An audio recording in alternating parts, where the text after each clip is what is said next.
Boo. Right. There we go then. Boo. There we go.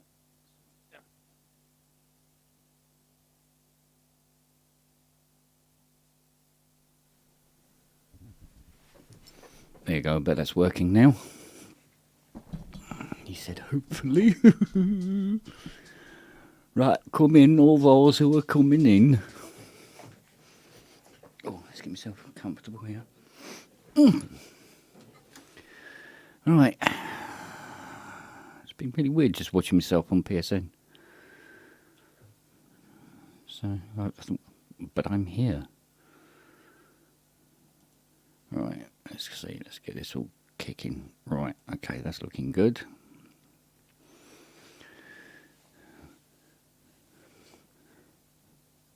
Did that go in all right? Can't see. I can't see if that went in. How bizarre. Hang on, let's try again.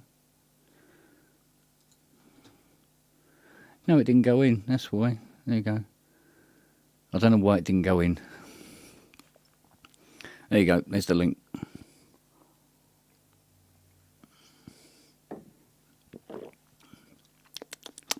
Lovely coffee. Right. So, here we go, another day. Another show of some description. Let's get all this stuff off the screen. It's a right old mess. Oh, there's a chat window. I wondered where it was. Let's see, I can see what I'm doing now. Greetings, one and all. Hope you find you all in fine fettle.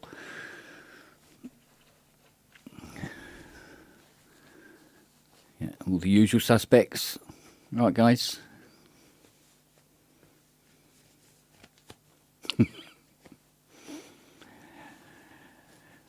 Mr. Hilton in the house. Oh, there we go. Matt. Evening. You all right, buddy? Yeah, how are you? Yeah, good. How you doing? Up and down. But yeah, we're getting there. All right, the big guys here. Did you get thingy? Did you get results? 7 to 10 to 14 days. Really? Yeah. So just to wait, really. All right, I've got an echo going on. Inky the Echo. Hello? Echo. It shouldn't be me. I've got no sound on. Well, it started as soon as you came on, sweetie. Right, I'll join back in or something. You sure you haven't got YouTube on or something? No, I've just got StreamYard and there's no speakers on. YouTube on or something? Oh, more echoes. Is that better? Is that better? They're all here. Yeah, that sounds better. Yeah, I had the volume up. But I've got headphones on, I couldn't hear it through the speakers. Is that better? Yeah, that sounds better. Yeah, I had the volume up. Neil! I've got headphones Neil! on, I couldn't hear the speakers. For God's sake. Oh. This Right. like fun. Has anybody got YouTube running? That might have been me, actually. All right, buddy. How we doing? Good. Yeah, I can. Here's one for you. Oh, show off. Where did you get that? A custom mug. My good lady had it made for me. Oh, Yeah. So it's a one-off. But I think Viper Graphics, who do the ProSynth Network T-shirts, are going to be doing some. excellent. Yeah. Otherwise, we'll be contacting our lawyers. Not me. Don't blame me. No. Yeah. Oh, dear. Good evening, Richard. Lawyers. Good evening, Where are you today? Stockholm, Sweden. Is it a smaller room? You could fit 4 of these in my last room. I was going to say, it looked a little tiny. So is that not just the corridor of a suite? Yeah, yeah. You sure they just left you in the corridor somewhere? The broom closet. Yes. Check for a Gideon's.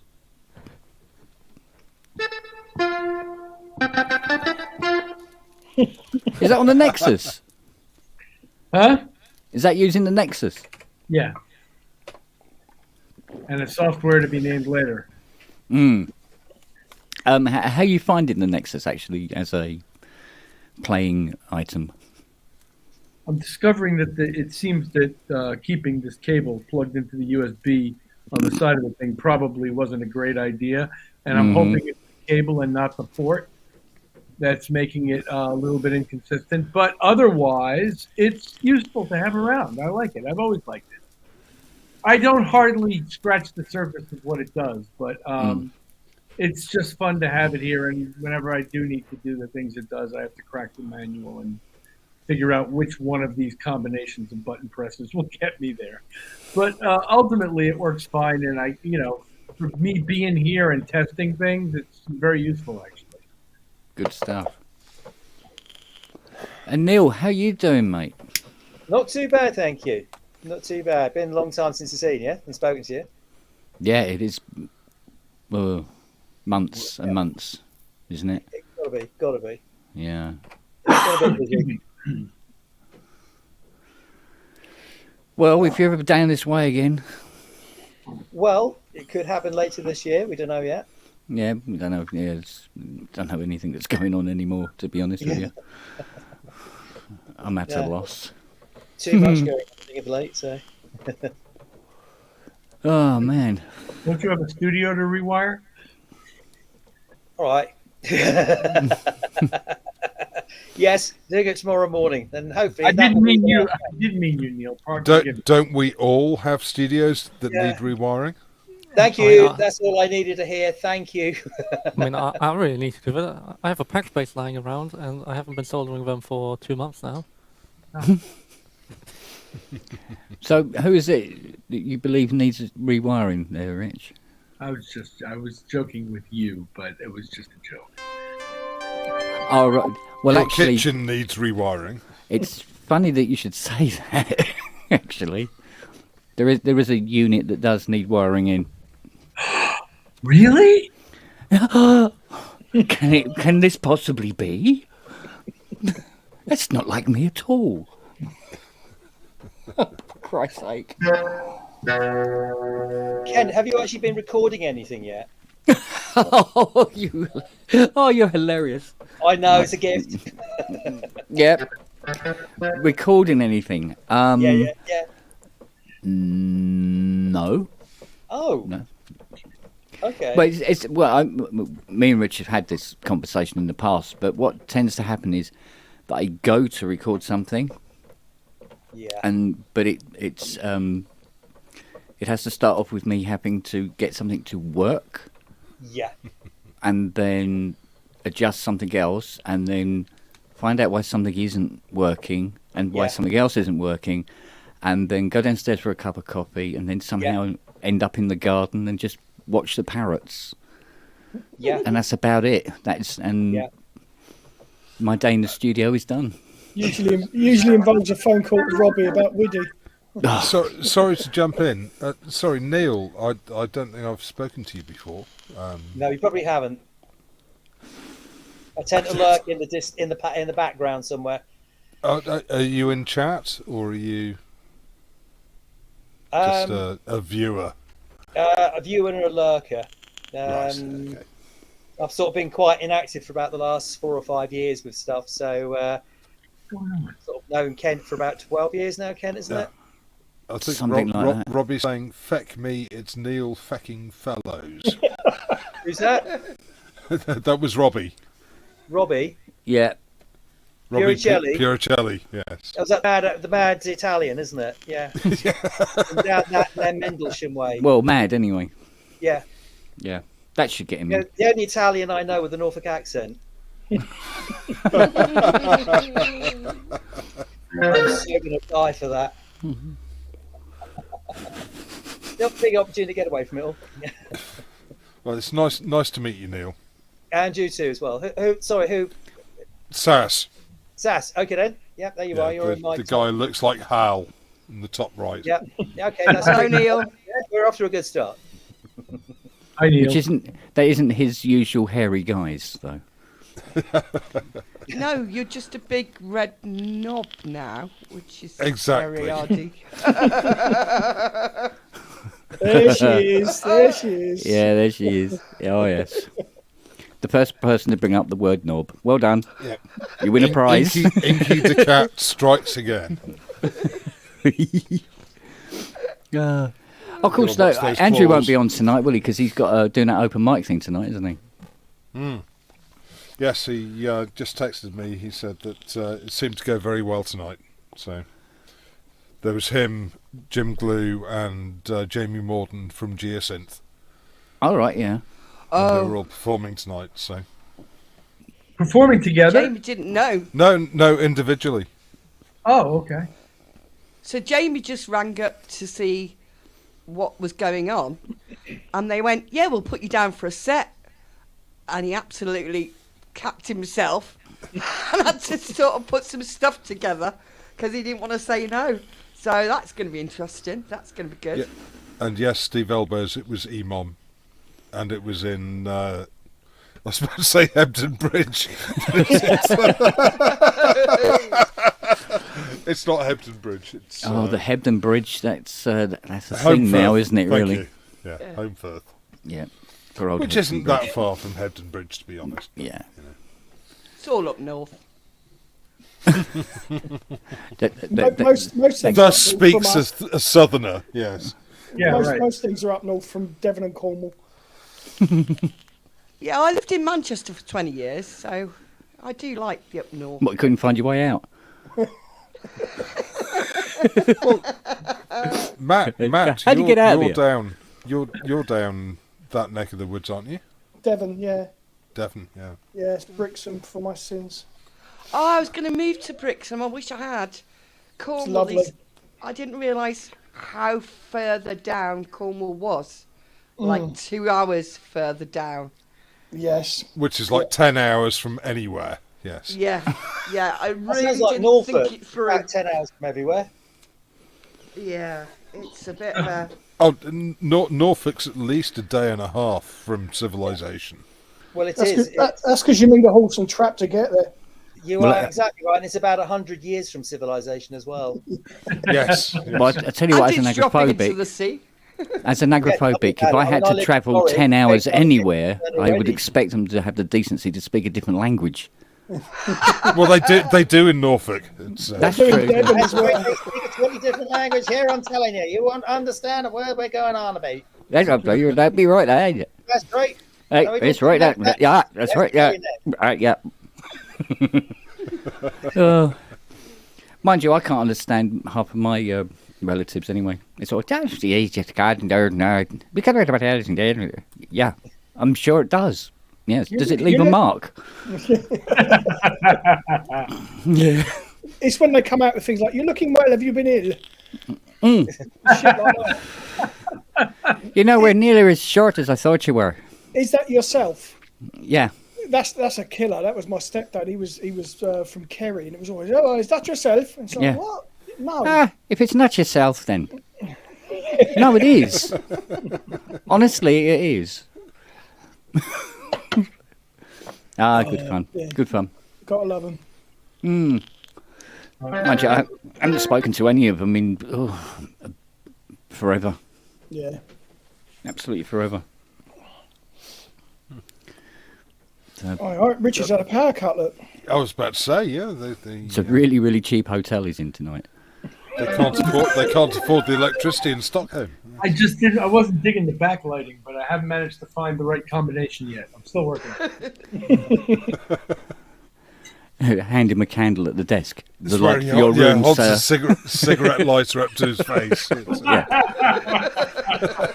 You might be able to read by this, sir. it's the Blair Witch Project Mark III. Yes. Well, and the funny thing is, if I go this way, then it's Ooh. Oh, very stylish. Oh, now you see it is. Tell us where the diamonds are. I'm going to say interrogation mode. Well, it's funny you mentioned it. Oh yeah. Takes £20 off.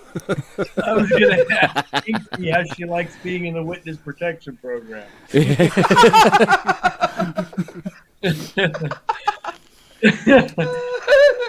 Oh.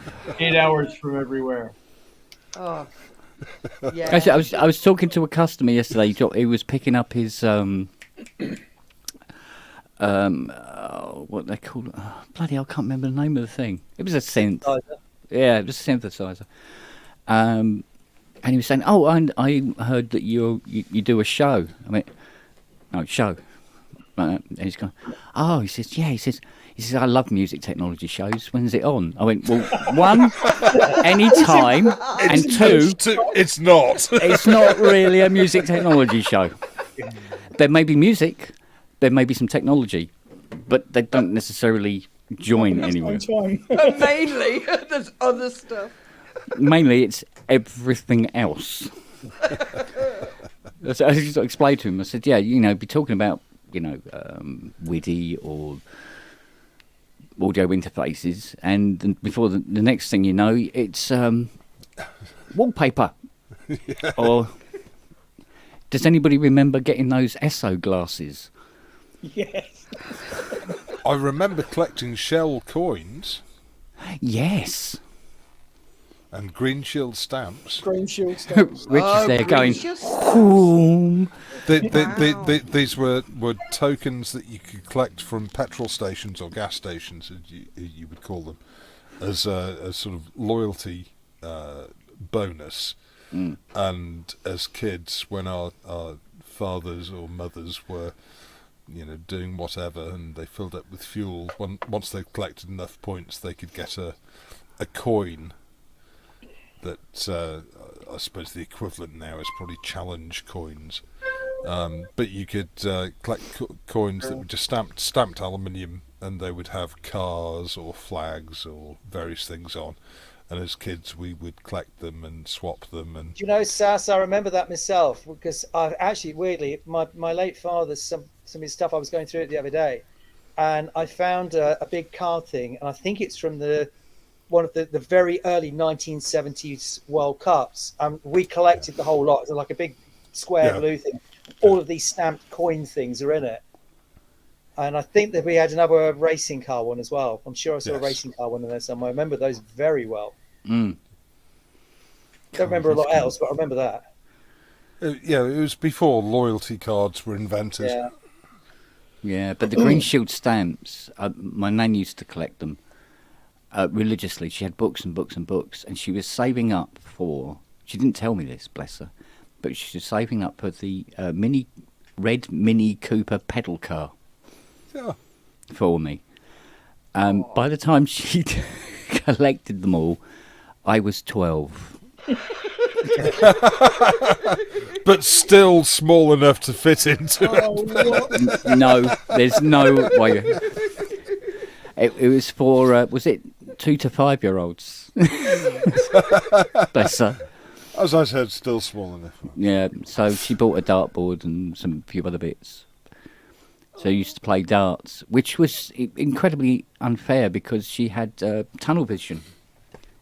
So she could only see 2 tiny pinpoints. And she was getting the wall, the dresser. She actually managed to get a dart stuck in the side of the TV because there used to be wooden tellies back then. Oh, bless her, you know. And we always have to make sure the dog was on the other side of the kitchen. Sticking out its arse. Oh, she was a really good laugh though. She was a wonderful, wonderful woman. But my God, when she was playing darts, everybody was like, she's going, get the tin hat. Yeah. And like, of course, we'd go up to the ball and go, "Oh well, you got double top now. Well done." In the wall over here. Triple radiator. Yeah. And we always used to let her win. Just like, she goes, how did I do that time? Oh, you got 72. Oh, well done. Yeah, cool. No, actually, what you got was a telly, a skirting board, and almost a dog. When our nephew was growing up, when he was little, he wanted to play darts.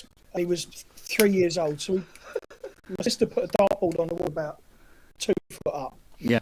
And it was wallop. And they came to fire the central heating up that year. Yeah. And the bedroom radiator was like a fucking sieve. Yeah. He ended up playing the youth tour, PDC youth tour. Wow. Yeah. He made a shower, basically. Oh, there were photographs somewhere of it. It was like a sprinkler system. It was fucking brilliant. No, I must admit, it was always, I don't know if there's a word for it, but when we used to go stay at my nan's, because sometimes we'd have to go over there as, kids. So it was me and my sister, we'd go over there, I'd be 12, 13, she'd be like 7. And we'd go for a weekend and stuff like that because, Mum was tied up with something or other. So we'd go there and go and spend the weekend with her. And we were going around, we're picking up like fried eggs that had been on the kitchen floor because you can't see them. So we're very carefully collecting food off the kitchen floor and putting it in the bin. How did they get on the floor? She would drop them and then she'd just go, where the hell is... I'm sure I did 3 fried eggs. Oh, well, we'll do another one. Is Dog food, right? Is that the house where you got nuked? Yeah. That old place, yeah. Yeah. It was built 1597, I think it was. Something like that, 1597, 1596. But during the Victorian age, it was a bottle dump. Right. And just dump the bottles there. Of course, all these radium creams and pills and stuff. And of course, it was still radium coming out of the ground. That's how I got radiation poisoning from digging down in the garden. It doesn't come to mind, does it? I'm going to plane some dirt. Okay, cool. Now take your hazmat suit. And your Geiger counter. Yeah. And your radiation badge. And your lead. And when the badge goes red, you've got to come home. Yeah, it made the local paper, that did.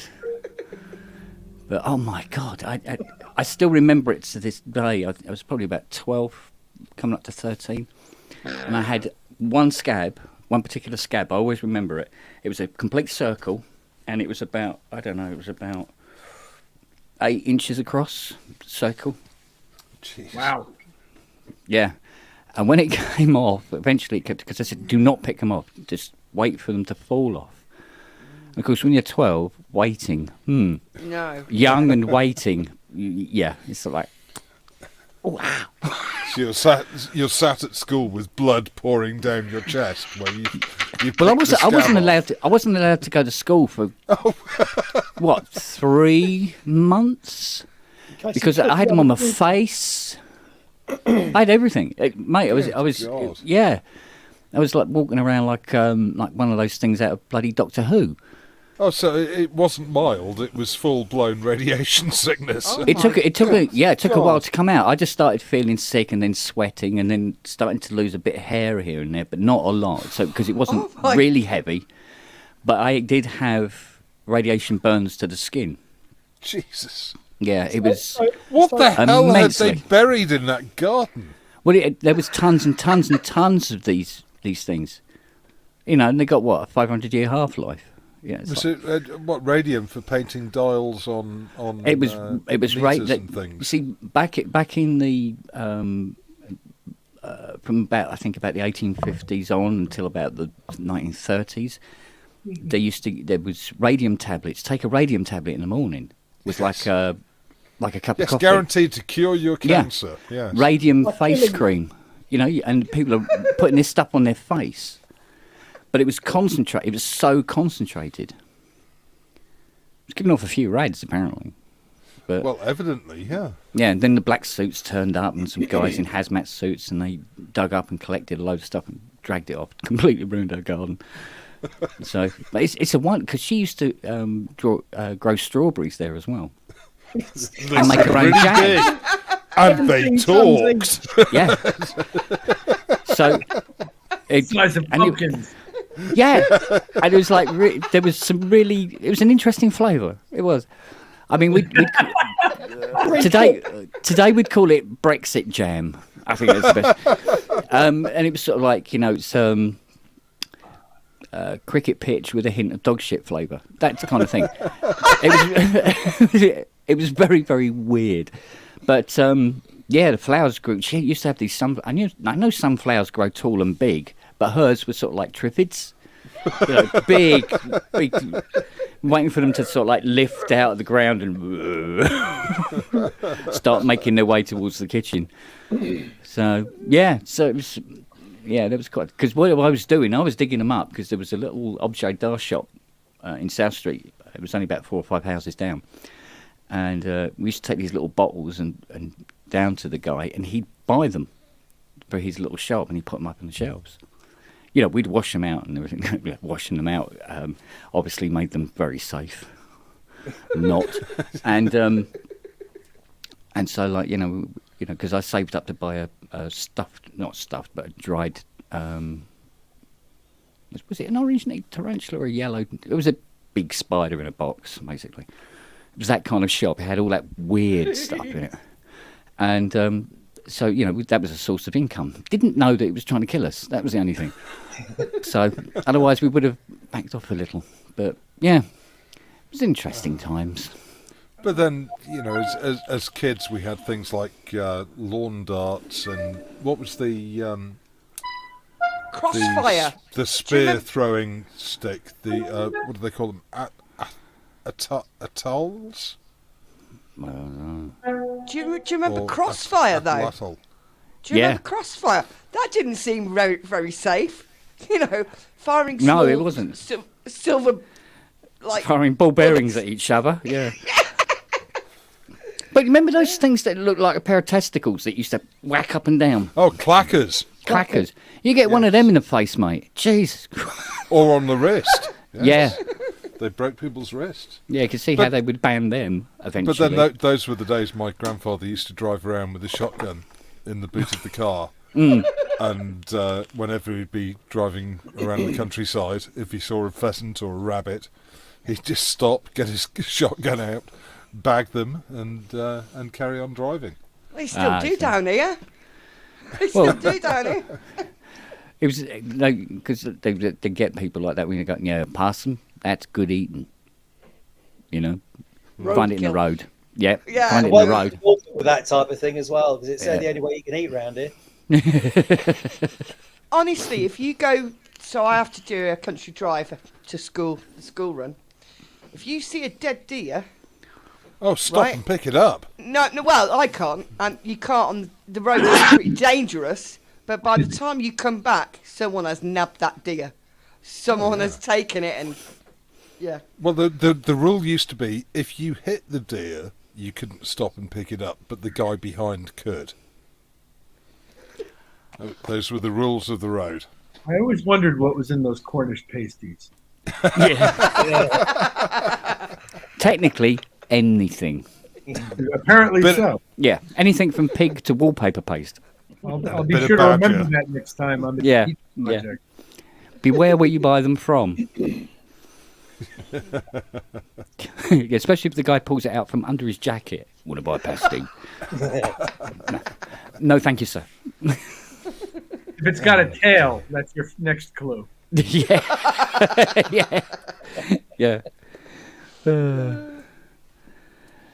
What was the joke about? Oh yeah, the guy goes into the fish and chip shop and comes back again. He says, "Is this cod cooked?" He said, "Yes, sir." He goes, "Then how come it's just eating all my fucking chips?" Yes. Did you order the stuffed cod? Yeah. That's about the only thing I don't think we've done yet. Because, like you say, we have this fascination for stuffing food inside other food, don't we? With sausages and pasties and pies and stuff like that. Turducken? Oh, no, we're nowhere as bad as that. That's pretty decadent right there. That's something back. No, I think back in medieval times they would do, a swan stuffed with a pheasant or a chicken. Yeah, working and its way then down. Stuffed with a partridge, and then with a quail, and But these days, I mean, you can still get 3 bird roasts, but not the turducken. Are we talking food or porn here? Yeah, it's a fine line. Mate, it's a fine line, isn't it? Sorry, If you've the- never stuffed a turkey, you haven't lived. No, I don't. Yeah, food porn. It's like someone. I must admit, I just noticed because somebody in the chat a couple of shows ago said, "They go, oh look, there's 40 people watching, but only 3 likes." Honestly, it doesn't matter. It doesn't matter here. I'm The not rules sure do what not to apply. promote this show. No, Too really, much. rules don't apply. What really disturbs me is that some of the shows have got over 600 views. I know. How do you So- think? How mad do you have to be? I love it, but Yeah. To watch on replay for 7 hours. Yeah. Well, yeah. I mean, it's like the other night. I clocked off at about 12:15, 20 past 12 or something. Yeah. Then I looked back, and it was a 7-hour show, and I'd only been there for 5 hours, and I thought, what the hell were you guys talking about for the next 2.5 hours? Oh, there's always something to talk about. Always. The same sort of stuff you talked about for the last 5 hours, Sass. It's the same sort of stuff. Well, yes, it was when you texted me that Dave Smith had died, so it was. Yeah. Well, I suppose that was. yeah, that was it. There was something that. That was 3 weeks on the trot, wasn't it? Because it was Vangelis, then Fletch, then Dave Smith. That's right. That's right. Yeah. So it's not them; it's the show that's fucking cursed. Yeah, but not including that actress from Coronation Street and Ray Liotta. Patricia Brake, you're talking about? Yeah, and there was somebody else as well, but I had no idea who they were or what The they drummer, did. it was the drummer, wasn't it? Was it Alan White? Was it something? Oh, No, that was the that- drum. Oh, Yes, No, yeah, this was somebody the drummer else, from Yes. but Yes, famous Alan for White. something. Yeah, this guy was famous for something, but nothing to do with music or anything like that. Well, we're coming to the post-war baby boom Yeah, Yeah. cycle. yeah. Yeah, it's that rollover time, isn't it? If you want to talk in lottery terms, it's that generation is rapidly coming towards it, isn't it? Yeah. Yep. Oh, you're decades off, Rich. Don't worry. No, I'm not. Well, we don't know, but I'm part of that same generation. I mean, Dave Smith was 7 years older than me. It was 72, 72. wasn't he? Yeah, I'm 65. So Please don't remind us. We're all facing this. It's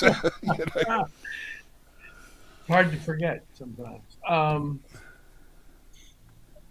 You've But just got to make the most of every day then, haven't you? atta girl. Yeah. Yeah, that's all you can do. Yeah. That's That's all you right. can do. That's right. Says me that doesn't take that advice, but yeah. Yeah. I mean, that's why I spent the day watching women's rugby. That's why I'm waiting 4 days in this hotel room to play the next show. You got 4 days there. Yeah. Good God, I don't know how. Anybody got any good suggestions for Stockholm? There is some very good restaurants around. We'll send you a but they gift are quite basket. pricey. Yeah, everything's pricey in Stockholm. Yeah. And don't take anything from the minibar, because it will be 5 times more expensive than everything else. Yeah, chances are that's right. Oh, mind you can charge it all, can't you? It's No. Well, we are compensated. We get per diems, but it's not like I can clear okay. the bar and they'll pay for it. Oh, you're not like Niall. No. You notice. What was your first clue? The dreadlocks or the waistline?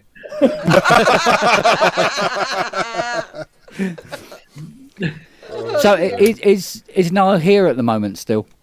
Niall is in London, He's Yeah. with Duran Duran, isn't he? hobnobbing with the Queen. I don't know. Yeah. I saw on Instagram earlier, but he was knocking about with John Taylor. Well, we opened the show for them last night, and I saw all of them. Mm. It was Oh, great well. to see them. I actually really like those guys. They're very nice people, and it was all hugs, and it's always great when I see them. Has Simon Le Bon lost any weight? I don't know that he's put on much weight, but his body's changing because he's getting old. Yeah. Yeah. Well, he would be, 64 now, something like that? No, Le Bon's not that old. Le Bon's like 55, I think. No, it was, Or 60, someone- it's 1958 he was born. Are you sure of that? I'm fairly certain, yeah. Okay, all right. Well, then he's 63. I thought I was much older than him. I could be Simon Le wrong. Bon is 63. Oh God, don't depress me. Hang on. He's in good Well, shape. I'm just looking it Great. up. Yeah, He's 63. He's 63. All right, good call. Good call. Thank you for that. Oh man. There you go. Christ, I'm feeling old. Yeah. I'm feeling young. Carry on, you lot. I'm feeling relatively. This is good for me. Oh, atta girl. Yeah, Yeah, but, I- but the Half-century. problem is that I remember the likes of Duran Duran when they were on Top of the Pops, Yeah. and I was young and they looked young, and now they're old and I'm old, What does that make me? and We're all sort of, old. Jesus, is it really that long? Yes, it is. Yes. I mean, how long have Duran Duran been going now? 1978. Well, I think that's 1988. around was it? 80? Around 78. 80 years. no, it was All right, 1978. Yeah. Yeah. The original incarnation was 1978. I mean, They always Yeah. look back when the Blitz thing started in late 79, early 80, the Euromantics. And I remember I completely embraced the look. I mean, the days when I had hair, Same here. we went down to London to Blitz and stuff, and you've seen all those people there, like Boy George on the cloakroom, and Steve Strange telling people to do one because they didn't look right and stuff. yeah. And of course, I was big into things like Ultravox and all those guys. Like John Fox is now 74, 75, mid-year Really? 67. Good You God. know, they look so No, old. he's still in his 20s to me. Who's that? John Fox. Yeah. Yeah. Yeah. I know what you That's mean. it. But he's, you look at him now and you think, Jesus. But we forget we're getting old, but so are they, isn't it? Yeah, I Yeah. know. That's the sickening thing about memories. I mean, it says in the chat, Depeche, Duran, Spandau Ballet, etc. Well, that was all 42 They're all the years same ago. time. Yeah. 42 years ago. But this is why people like Daft Punk are really quite clever. Because if you're just a robot head, you never actually age. You'll always just be a robot head. So if you think, Yeah, but then you're technically rotting from the inside. Yeah. And We're all space, yeah, but don't forget, space did that back in 77, 78. Yes, it did. Yeah, Magic Fly, wasn't it? Exactly. Spacesuits, yeah. Yeah, but you Ballad can, for space lovers. you can still have a space helmet on, but coming on with the Zimmer frame is still going to be a bit of a giveaway, isn't it? That's when you need lack of gravity. with a tweed jacket and a cravat on, it's like, wait a minute, I don't think they're as young as they're letting on. you could literally be a stiff and they just roll you on stage. Yeah, sort of like, shh, Yeah. Glad you said about the tweed jacket. I've got to pick mine up from the dry cleaners. good man. You talk about people aging, though. You look at Ralph Hooter, he's 75. And he don't look it. Mm. You know what I mean? Well, I just look at Tom Cruise and I want to kill him. I think we all would. See, well, people do that anyway. It's got nothing to do with his age. No, it's because that guy just looks too bloody good for his age. Yes, but he's nuts. Disgusting. He looks good. Oh but yeah, he's yeah. I mean, nuts. he's barking mad. Yes, I mean, it goes without saying. But, He'd do And weird, wouldn't short. I mean, he's short, isn't he? well, yes. I mean, he can look to my kneecap quite easily. Right, and he's Well, mostly well- nose. Because he's so short, I suppose the sun's rays don't prune him up as much because he's further away from it. No, but you can use his nose as a sundial.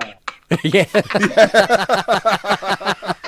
It's like his plastic surgeon said, wasn't it? That's stretching it a bit. You're all weak, thank you. Try the fish. Oh, well. Oh, it's me. Sorry. I wondered what that was for a minute. I go, hang on a minute. The chair is playing the keyboard. he plays better with his chair than I do with my hands. This is a very expensive, talented chair, I'll have you know. Oh, that's better. Oh dear. Oh, Musical man. chairs. That's what it is. Oh, well done. Oh, sorry. Very good, very quick. Oh, man. Oh, I'm nearly out of coffee. Oh, shit. Right, well, that's the end of the show then. So I'll keep going. I'm drinking beer tonight. So Well, Fiona drank a considerable amount of wine last night and then set fire to something in the bedroom and watched it burn. Going, oh, isn't it pretty? What are you doing, woman? On a What did I plate? just come back to? Yeah. She you set need fire to to get us some indoor fireworks. something waxy and papery, and it was burning, and it's filling the room with smoke. It's going, oh, isn't it pretty? It's like a gig. Be careful. That's Amber Heard territory. She was getting involved in the beacons. That's what she was doing. Gosh, she was Yes. doing something. I tell you, it was quite nice because she said she was watching a bit of the parade thing yesterday up in town, and as I came in, a bloke fell off his horse as they were parading round, and you just see in the corner of the screen this horse getting up and going, bye. There's all these people running after the horse, and I go, all right, I've jinxed it. I'll go back out now. And she goes, oh, you're going to miss the flyby, and it was out here. And they all flew by out here. I've got to say, and I know that some people are not particularly fond of the royal family, but I do think that Britain does pomp and circumstance like no one else. And I think the parades and the Have you seen the displays Greek soldiers marching? No, because they were all dead when I was born. Mate? No. The Greek royal guards or whatever they are. Yeah, Yeah, but yes, they wear skirts though, Kent. So And it doesn't really slippers. count. Yeah, Yeah, but- I mean they look good, but But the march is Still almost not like quite. something from the Monty Python's Silly Walk sketch, Yes. isn't it? That's sort of like... But the trooping of the colours, just it looks spectacular, and I applaud everyone who took part in that, because I think it was a fantastic display and a great celebration of this country and our monarch. You know, I Yeah. take my hat off to them all. Oh, pardon me.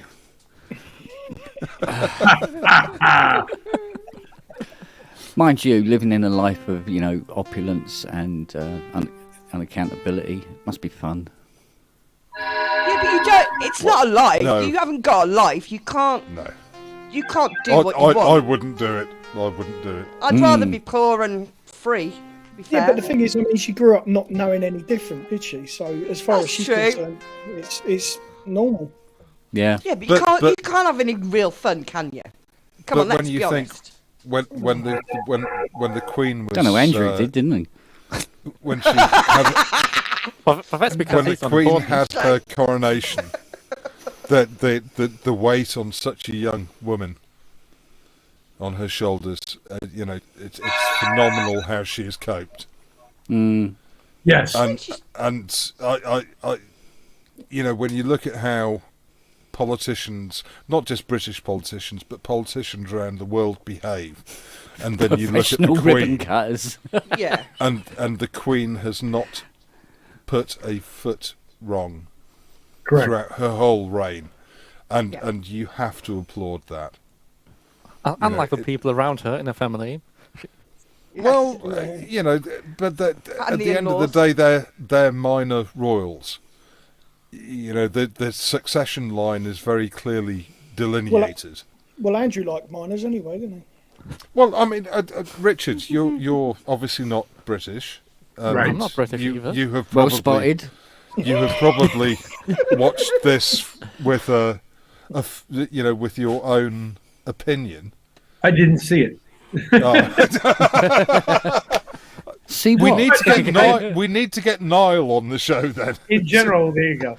But in general, I agree with your assessment that England does pomp and circumstance very, very well, and perhaps better than anybody. I'm not sure about everybody, but they do it really, really. You guys do it really, really well, and I assume that this was no exception to that. But I don't know. And I will tell you this: I've now met a number of people who have met the Queen, and almost every single one of them, like people who played for Miles Davis, do an imitation of her. Like everybody I know who played for Miles Davis does a Miles Davis imitation. Everybody I know who met the Queen imitates the Queen when they tell you what the interaction was like. It's hilarious. Yeah. Did Princess Anne turn up? Yes, she was there, and she's also filling in for the Queen at the races tomorrow, I think. What, literally doppelganging? Yeah, but I think it'd be unfair to get the Queen to do any running. Really, Well, I think the Queen's still a bit knackered from yesterday, so Yeah, that's understandable. I mean, how old is she now? 96? 96, yeah. Man, that's some years. Yeah. Oh yeah. What about Andrew? Or is he still? He's got COVID. He has COVID. How that's convenient. the official story. That's the officials. Was Harry there or Meghan or? Oh yes, but they weren't yes. allowed. They weren't allowed on the balcony. They were in a different room, Yes. hidden away. Yeah. Well, Andrew wasn't allowed out anyway because it was quite warm, and because he can't sweat, he would have exploded. Yeah. No, there's probably been bits of pizza everywhere as well. Your old escort or something. I don't know. Would have just Although saying that, popped like a balloon. I have to say that Andrew has never been convicted of anything. Absolutely. Oh come on, Sass! Come on. No, he hasn't. He hasn't. No, he hasn't. No, he hasn't. No, he hasn't been. But also, the problem with the American legal system, as perhaps Amber Heard has found out, is that it's very difficult to win if you're faced with guilty, lying. Well, no. The thing is, if you go to a court trial with a jury in America, you're fucked. Unless you can categorically prove otherwise. And the problem is, when you're dealing with something that happened 15 or 20 years ago, there is no proof. It is just a he said, she said situation. And it's very, very difficult to win those. I mean, the only reason why Johnny Depp won is because the evidence that Amber herself presented was overwhelmingly against Amber. Yeah, her lawyers weren't really doing her any favours either. God. No. Or the witnesses. Or her What own was that witnesses, doctor yes. about? Yeah, the doctor. I've never seen anyone so bizarre as that guy. Yeah, so I You haven't experienced COVID. The problem with someone like Prince Andrew is he meets a lot of he met a lot of people professionally. Yes, he obviously had some friends who were somewhat questionable, but then so did Bill Gates and Bill Clinton and and so did maybe potentially about there's a couple of hundred others apparently on a list as well. Yeah, and it's sort of the only evidence that really sort of supported the accusers part was a photograph that they couldn't actually provide the original version of, but you know that if it went to a trial, the information that would be presented, and I'm not saying that it would necessarily be true, but the information that would have been presented would just have been harmful to possibly all parties involved. and therefore the logical thing was to settle the case rather than actually go to trial. So it's easy for us to mock and take the piss out of someone like Prince Andrew, but at the end of the day, he really didn't have any choice other than to settle, because that was the cheapest, quickest, and easiest way to basically get it to shut up. So why did he lie? That Did he? interview was dodgy. You look at a guy and you can see when a He man stared that guy in the not face and said he sweating. couldn't sweat, and there's like hundreds Yeah. of photographs of him fucking but sweating. but I'm sorry, she was a very attractive girl of legal age, and if he shagged her, so what? He didn't rape her. I thought she was 15. No, she She was was 17. And in America, that's not legal age. It is in the UK though. Yeah. But So He wasn't in the UK though. No, it Yes. wasn't. That's just Well- it, Sass. Well, She no, wasn't- one of the accusations was that he was involved with her in the UK. Is, Okay, okay, we know Sassy's real identity. It's Prince Andrew. I did not have sex with that woman. So, No, never mind that. What about Ghislaine Maxwell? Is she still alive? yes, in prison. yes, she's in prison. Wow. Mind She you, must But have again, Al Capone was never charged with murder, was he? No, he was done with tax. It was tax, yeah, wasn't tax it? Yeah, evasion. but it didn't mean he didn't kill anybody, does it? No, that's true. But Well, again, if you look at the Ghislaine Maxwell trial, when you think of all the people who have been named based on the papers that were recovered after Epstein, after the raid on Epstein's properties, and before and after he died. Sorry, he was found dead. I'll say that. Yeah. Nothing suspicious there at all. The lack of names in the Maxwell trial was really quite shocking. Yeah. You know, there has obviously been a cover-up, but I do feel that Prince Andrew has been treated very harshly, shall we say. I think there were other people who were much more culpable than he, but he, being the biggest name, was the easiest target, because at the end of the day, who would want to see the brother of the future King of England in the dock responding to claims made by someone who at the time was of legal age in the UK? On that subject, Sass, do you reckon Charles is actually going to be King of England? I just got this feeling they'll skip. No, he will be. He will be, but I reckon his reign is going to be relatively short. I think a couple of years tops. I think 10, maybe 15 years. Wow, but you also, reckon actually? Wow. Yeah, well, I mean, if you look at his father lived until 98, so there's a good bloodline, as they say. Well, yeah, but then they also have top drawer. Well, apparently they have like top drawer medical treatment. And of course they do. Of course, they have private doctors. Embalmment, stuff like that. but also, I would say that I think that it would be nice for William and Kate. Oh, shut up! Go away! Fuck off! I don't want to talk to you. Sorry. Calling you then, Sass? And that was the help Yes, desk. someone was calling me. Yes, I've been summoned. No, I think it would be nice for William and Kate to enjoy a bit more of their life with their kids before they have to accept a really stilted formal role. I don't know. I've just got this sort of feeling that I don't think that the monarchy is going to really be around the way it is now in the next 10, 20 years. I disagree. We have had this so long. And it's such an iconic thing. It's the DNA of the UK. And don't very know, I just rarely do kings abdicate. They usually die, kings and queens. And whether I'm a royalist or not, because I'm not, I still appreciate the history. And to get rid of that history, there's not enough movement in our society. I can see that someone's going to turn around and go, do you know what? It's time we got rid of them all. Yeah, it's time we had a republic. Let's Let's have a elect, rebellion. let, Let's rebel. let's elect a Joe Biden or a Tony Blair or a Bill Clinton or a Boris Johnson or a Theresa May Oh God. as our head of state. Please, Hell no. no. Good God, no. No, a constitutional monarchy, I think, works.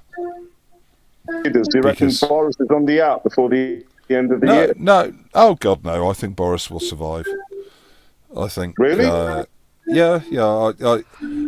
He's got. I think the MPs who are speaking out against him are doing it because they don't like the idea of Britain being out of the EU, or B, they're doing it because their constituents or the emails that they're receiving from constituents are making them think that they need to be seen as slightly more independent. But I think that Boris will survive this quite happily until the next election, and then we'll see what happens. But I as it is, even with the situation as it is, I can't see Keir Starmer beating Boris at the polls. No, it's not that. I think the other thing is that the rest of them are even. I mean, there's nobody. Yeah, who would replace him? Yeah.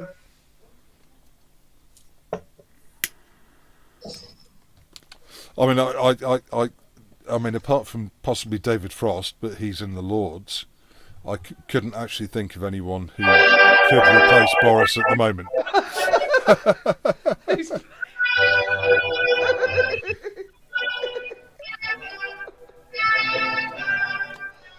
Stand up, everyone! Quick, stand up! There. Forgive me, I couldn't help I'm myself. standing and saluting, yes. I had to do it.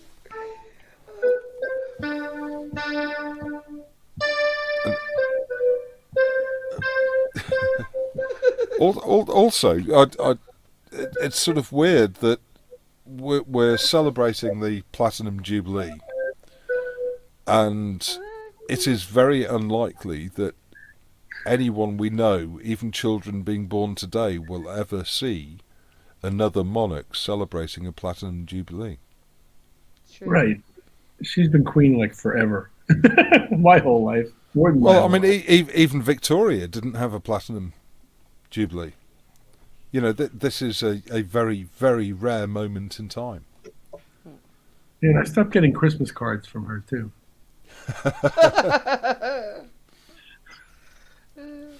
Well, one of my friends turned 100 in February, and Wow. still received the telegram from the Queen. Wow. Is that still going? Do you still have... It's still going, yes. Hey. See, she does care. See, she cares.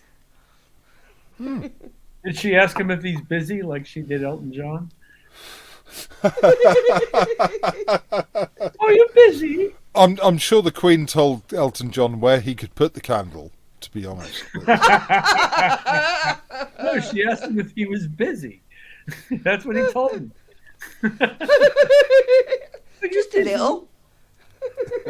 Here and there. Got a few gigs. The Duran Duran guys have good stories too about meeting the Queen. Oh. Probably tomorrow, Nile Rodgers will have a good story about meeting the Queen.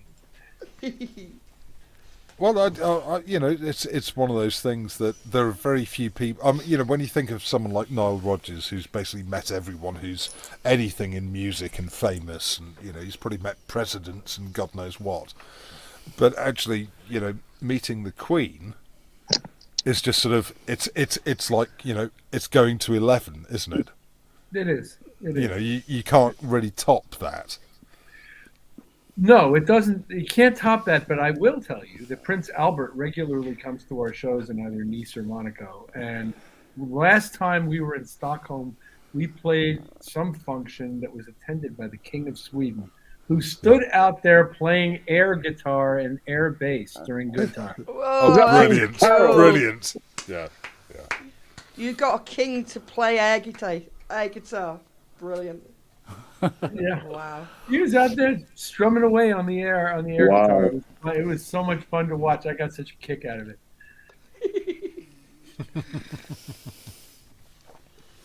I didn't Right. actually shake his hand and meet him, but I was just pleased to get to the floor for him. The It's Queen. funny. Pardon, go Go on, ahead. No, ahead. go on. No, carry on, Rich, please. No, it's just, I was just going to say, somehow it always feels like an honor to play for any kind of head of state, even if it's somebody you don't necessarily agree with. And that's as far as I'll take that conversation. But I've had the opportunity to play for some. And Well, go on. I have met the Queen on her Oh. silver jubilee when she came to Solihull and she shook my hand, but I was 4 and have absolute no memory of it. 5, my I would have goodness. been. Was that in the 70s? Yep, I would have been 5. There's a picture Yeah. somewhere, but obviously I didn't know who she was. I don't remember meeting her, but I can remember standing in the pissing rain along with a load of other 4 to 5-year-old kids. We've probably met. Yeah, it's possible. It's possible. I can remember, but we were given these really cheap sort of plastic bag mats to wear. And we were all looking at each other thinking, why are we here? And there were bits of food being passed around. That's just about all I can remember. That's it. I was sitting on the floor for some reason. There was loads of people behind me, but then the front row, we were all sat cross-legged. And she's kind Did you say Solihull, Fiona? Solihull. Yeah. Sir? You have to pronounce it properly. Solihull. Oh, Solihull, right. Sorry. yeah. And Lisa. I actually worked for an energy service provider, no names mentioned, years ago, and the pronunciations of some of the places, and it was amazing. It really was. Nobody ever bothered correcting anything, including the meter readings that were coming in. It was shocking. And then you'd raise something called an SRV, which was basically to send a meter reading. Service request or something, yeah. Yeah. Service. It was someone. I can't remember. All I remember is it was green screen VDU terminals, and there were people who were dead who were still. There were direct debits, and there was one instance where somebody had apparently been dead for over a decade, and there was like £100 a month flying out of their account still, and nobody had stopped it. I think eventually it did stop, but. You know, this is why. I mean, you know, when you used to get the phone calls saying, if you go on direct debit, you'll get a discount. I'd be the first one to say, nope, don't ever do it. I told every single human being I knew, I said, don't sign up for a direct debit if your life, not even if your life depended on it, because getting things changed and cancelled is pretty tricky. You know, so. Yeah. BT took the biscuit. I tried when I moved to this cottage. I had to have a line put in, and I got the bill, and there's like a cheeky pound thing that £1 it is. I'm looking at it and I think, well, I don't understand what it is. So I ring BT, and they say that's the charge, so that you can have a phone and you can call over the internet. And I said, that's great, where's the phone? They said, you have to buy the phone. And I said, well, £1? Right, just £1, right? What's that all about? So I said, but hold on, you're charging me for something I can't use, haven't asked for, and I own a mobile phone. And they said, yeah, but it's only £1. I said, well, you can take that £1 off. I thought, £1? £1 over how many millions of people a month? Yeah, but How many million people? They usually write that off. They would have just written that off. Why would somebody send out, unless someone was having a real shit day at work and went into some other screen, a supervisor screen, and thought, oh, fuck it, let's just do this for shits and giggles. No, it's just on there. It was automatically on there. So if you just like somebody who was just paying the bill or a bit older and didn't really understand, you just pay it. If you didn't question it, that's really you sad. pay Yeah. it because it's £1. But if you think about how many customers they have, and that £1 per month, that's millions per month. Yeah, it is. It's the old thing: take a penny off everyone, they won't notice, but you get rich, and that. I will never go back to BT now. It's a bizarre situation that if you have broadband, you still get a telephone service provided. But the reason they do that is in case of an emergency. Because if the cell phone towers go out because of power or whatever, you still have the landline, because the landline receives the voltage down through the phone line. No, the reason they do that is so my mother can still try and call me on it. Why isn't the landline working? Because it hasn't been plugged in for the last 7 years. There's all those hidden things on mobile phones as well, but all those hidden codes you can put in to check all crap. Yes. And unlock extra. I mean, I remember years ago when I was doing, when I went beyond break fix, the guys then used to just open those old clamshell phones. So it was basic then, but now there's a lot more you can muck about with, including all the, I mean, there's basic stuff like, when your phone battery says 5%, there's supposed to be another 10-15%, which you never, the average punter never gets access to. And then it just goes beyond all of that, doesn't it? Well, I mean, there are reasons for these things. So you mean reasons beyond being spied on or monitored or? Well, no, I mean, that's given. I love it. You don't question that these days. You're being listened to by something. So suck it up. Good luck if they're listening to me. Try and make sense of that. Me or Ken. It's like years ago. Breitling. I don't know if they do it now. Breitling used to make a really chunky watch with a distress transmitter built in, and there was actually a warning. There was like a load of warning literature that came with it that only really to be pulled out in a state of absolute emergency, and otherwise there was apparently, depending on where you were, you could be fined or whatever. And I thought, fucking Nora, you I mean, even back then, we're going back about 20-30 years ago, and I thought, so you pull this pin out and it's just going to be beeping away, and I'd sit there and think, I wonder who's really going to turn up to save your backside. I don't know if anything like, well, now you've got everything. I mean, if you've got a mobile phone, even with the battery about to go, it's still going to be beeping something out. So you can be found relatively quickly. Remember, when we're using our phone sat-nav, it's unbelievable how accurate it is until it isn't. Yeah, that's why some of us have location services turned off. Yeah, continuously. Call me paranoid, but...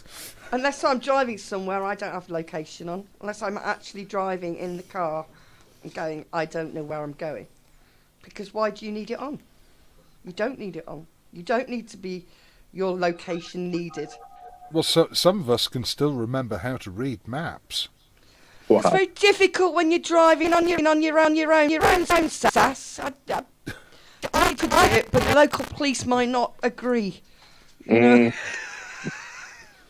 Well, you just memorise the route before you set off, so you just remember what. No, I'm worse than that. I'd turn mine off, but it seems self-serving, really. I've got a sextant in my car. A sextant? God, you modernist. So that I can use star reckoning in order to calculate my directions. No, you see, I'm sorry. Unless you've got a sundial, it's just not worth it. Well, I've got a statue of Tom Don't work Cruise at night. on the dashboard. Does that count? That's what star maps are for, Kent. Does anybody else All you need is a watch and the pole star, and you can work out where you are. That doesn't work during the day. No, but then you have the sun. See, there's two things you've got to take. Now. It's getting too cluttered now. The dashboard is now full of fucking shit. A bit like most of our desks. Just wind down the window and ask for directions. And always get that. Yeah, bloke. and then you get the. Well, I wouldn't start from here. start from here. Yes. If I was you, I'd go back road. Or Yeah, you you just know get that- loads of, you got to go left that way, right, left, right, and they're making hand movements, and you just then within about 10 seconds you just switch off and think, fuck it, I'll just chance my arm and keep going straight. He said Cork. Oh shit! I've just sent him New York. Or not that left, the other left. All been Yes. north, but clearly. Yeah. No. If you really, really want to get lost, even with SatNav, just chance your arm up. Go. If nobody's ever been Birmingham and driven to Birmingham via Spaghetti Junction, Oh, yeah, it's fantastic. oh, absolutely. Nothing can beat it, even with SatNav. Oh, you have to be local. When you're local, it's easy. It's Yeah. just like a game of chance. We might get there. We might get off. We might be stuck here forever, going round and round and round. It's just the roadworks you get at some of the exit points. All of a sudden, you're like, oh shit, well, if they've got these cheap sort of barriers there, which way do I go now? And so you want to go one way and you end up in the jewellery quarter and you're just driving around. And all of a sudden you think, oh, so how do I get back there again? You know? What's more interesting is on different times they have different lanes going different directions. If this is still right, so at certain points, the one lane will be going, forwards, and then different time, an hour later, it could be coming the opposite direction, and that's quite interesting. That's quite an interesting proposition. Where's that? Where are you seeing that? I'm sure that's on Spaghetti Junction, round Birmingham. A dream. I can't remember that, but I just remember there's just perpetual roadworks. It's like that stretch of the M1 before Luton. As far as I can think, probably the last 20-odd years, there's always roadworks there.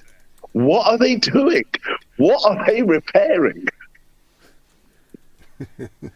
And all you know is, because it goes, all of a sudden you'll just see the preamble and it'll say 60. But what's worse is in the last decade, those cameras do work. And the reason I know is I got done twice on the same day. Yeah. But they actually let me off for one of them. And then 6 months later, I got a phone call from Northamptonshire Constabulary. And this really impolite woman saying, you haven't paid this, it's now this. I said, well, actually, I've got a letter from your constabulary. And she just went really quiet. And I just took a picture of the letter, sent it to her, rang her 10 minutes later and said, did you get the JPEG?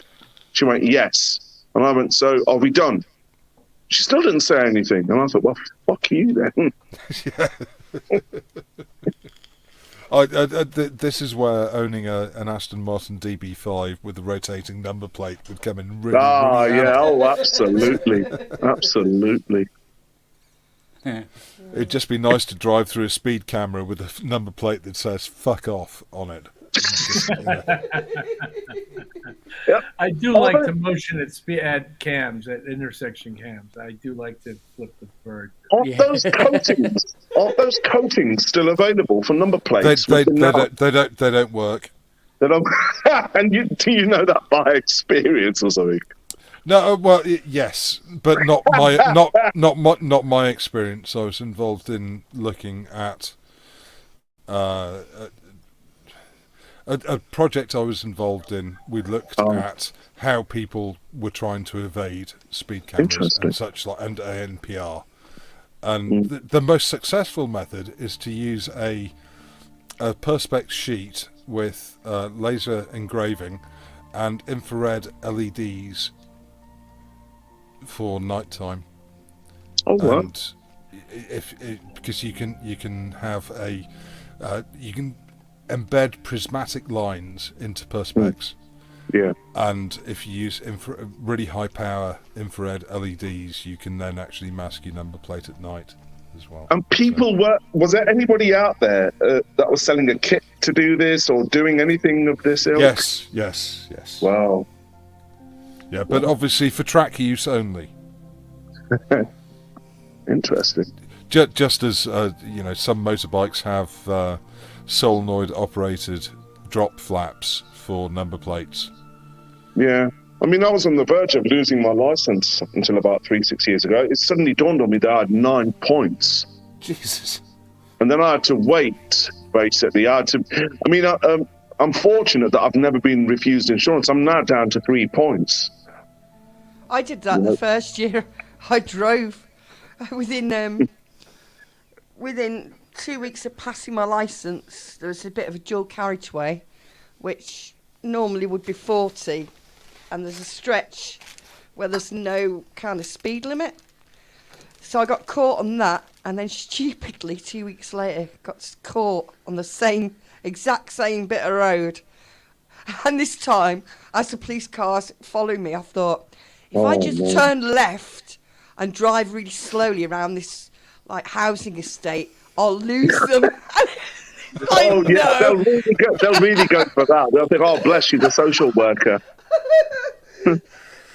Haven't you had the workshop letters? Because I've done a few of those. That's when even if there's no road signage, you can't use that as an excuse. Yeah. Because there's other ways that you're in these workshops. You have to look at the spacing of lampposts. Correct. That's it. It's a lamppost They don't spacing. tell you that in the. They don't tell you that when you take your driving test. It's basically, if it's dual carriageway with a centre parting, like a bit down the centre with that's 60, grass, yeah. That's supposed to be 40. No. If it's dual carriageway with a centre divider, yeah, and the white circle with the black line, that's 70 miles an hour. Oh, right, okay. I thought it was 40, but it was 30. I should have been doing that's fascinating. 30. None of us really know unless there's signage. Yeah, I think if it's a 30-mile-an-hour zone, the lampposts are spaced 100 yards apart, I think. Yeah. Or 100 feet apart, I can't remember. But you're driving. I mean, it's hard enough to do the 2-second rule. You're not going to go... Well, the best thing to do is just be a cyclist, and then you can ignore everything. And annoy everyone. Or a scooterist. A scooterist, wow. Yeah, those cunts on electric scooters. Jesus Christ. I mean, talk about organ donors. I mean, Jesus Christ, then. I mean, we used to joke that motorcycles were donor cycles, but I think the electric scooters and cyclists these days, they're just going to contribute to our organ donor list. A friend of mine's, he's got a lot of exotic cars and bikes. He's actually got 3 Ducatis, and he's got kids as well. And I remember I was looking at him and I looked at his kids and I thought, well, they're teenagers. This is awful. I didn't say it to him. I thought, they're late teens. So if he does... But, he's got all the... He actually got himself measured up for the suits and the helmets, and he's got spares of everything. But it did make me wonder that, all it takes is just a bad crash and... Yes. Yeah. I don't mind cyclists, but round here... They're not going to work. They're just like pleasurists. What my problem? No, they're onanists on 2 wheels. What my problem is why do they always choose to come out at either 9 o'clock, 3 o'clock, or 5 o'clock when everybody else on the road needs to be on the road? Part-time shifts. No, these are really round here. They're like older people who are like retired. But pension, maybe, or appointment with a doctor, or I don't know. No, pure leisure, just round the country roads. Yes, they're called twats. I mean, it's... Especially when they ride 2 abreast. Oh. Then Don't. Especially, because on a country lane, you can't pass them then, because you can't see far enough. Speaking of leisure transport, I used to always have this dream of owning one of those camper vans and the rest of it until, I knew someone who had one and I thought, fucking hell, the smell and just having to... And I thought, no. And then I remember he said, I want to get one of those big... I mean, Richard, you may or may not know, but I mean, well, obviously you know, like a tour bus, but just for about 2 or 3 people with the huge beds and... just the fitted kitchen and everything. I had one of them. I owned one of them recently and sold it. Right. Oh yeah, big American RV with had had a washing machine in it. I'll be back in a mo. Hang on. It had central heat. Well, it had radiators, not central heating, but radiators. It had 3 forms of heating, a washing machine, and I bought it and went, yeah, that was a mistake because you're never going to drive it, are you? It's so big. The thing that always gets me about these, it's the slopping out part, clearing out all the crap. Literally, I just think, nah, man, I'm not. You put a hose on it. You don't have to touch it. You just put a hose on it, and then you just like turn a lever, and it does it all itself. Oh right. Yeah. Oh, They're posh. They're posh. They've got generators, and this one had solar. I saw one on YouTube where this guy, he even had one where it had a helicopter on the top of it with a little landing pad. I thought, wow, who'd that be in use for? I thought, well, I suppose, drug lord on the run, he'll just climb into that 2-seater and just take off. Will Smith so that has he got can... one where the top deck rises. So so when you get to where you're going, it's like a proper 2-story building. But yeah, these things are big. They're too big for English roads. Kent, did you look into that WDCC thing that I mentioned the other day? Yeah. Has it made any difference to your purchase or non-purchase of? Well, I was going to wait until October anyway. Ah, good man. Yeah, because I'll wait and see what happens. So those who are using iPads, I do know that already Apple are going to they're going to redesign the user front end to make it faster and more streamlined and all sorts. So if they're just doing little bits and bats like that, they'll be doing something across the board. Well, that would require a change in the iOS and the iPad OS. Which they're also supposedly going to announce at this forthcoming developers conference. Yeah. I'm not too sure that Microsoft in the days of Bill Gates and Steve Ballmer used to do all these. I don't think they do anything that's even... It's not the equivalent of what Apple does.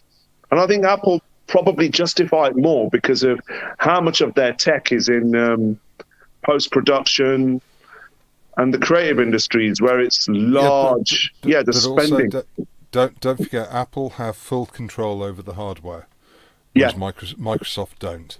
No. Every time, the only thing Microsoft have got control over is those, the touch surface.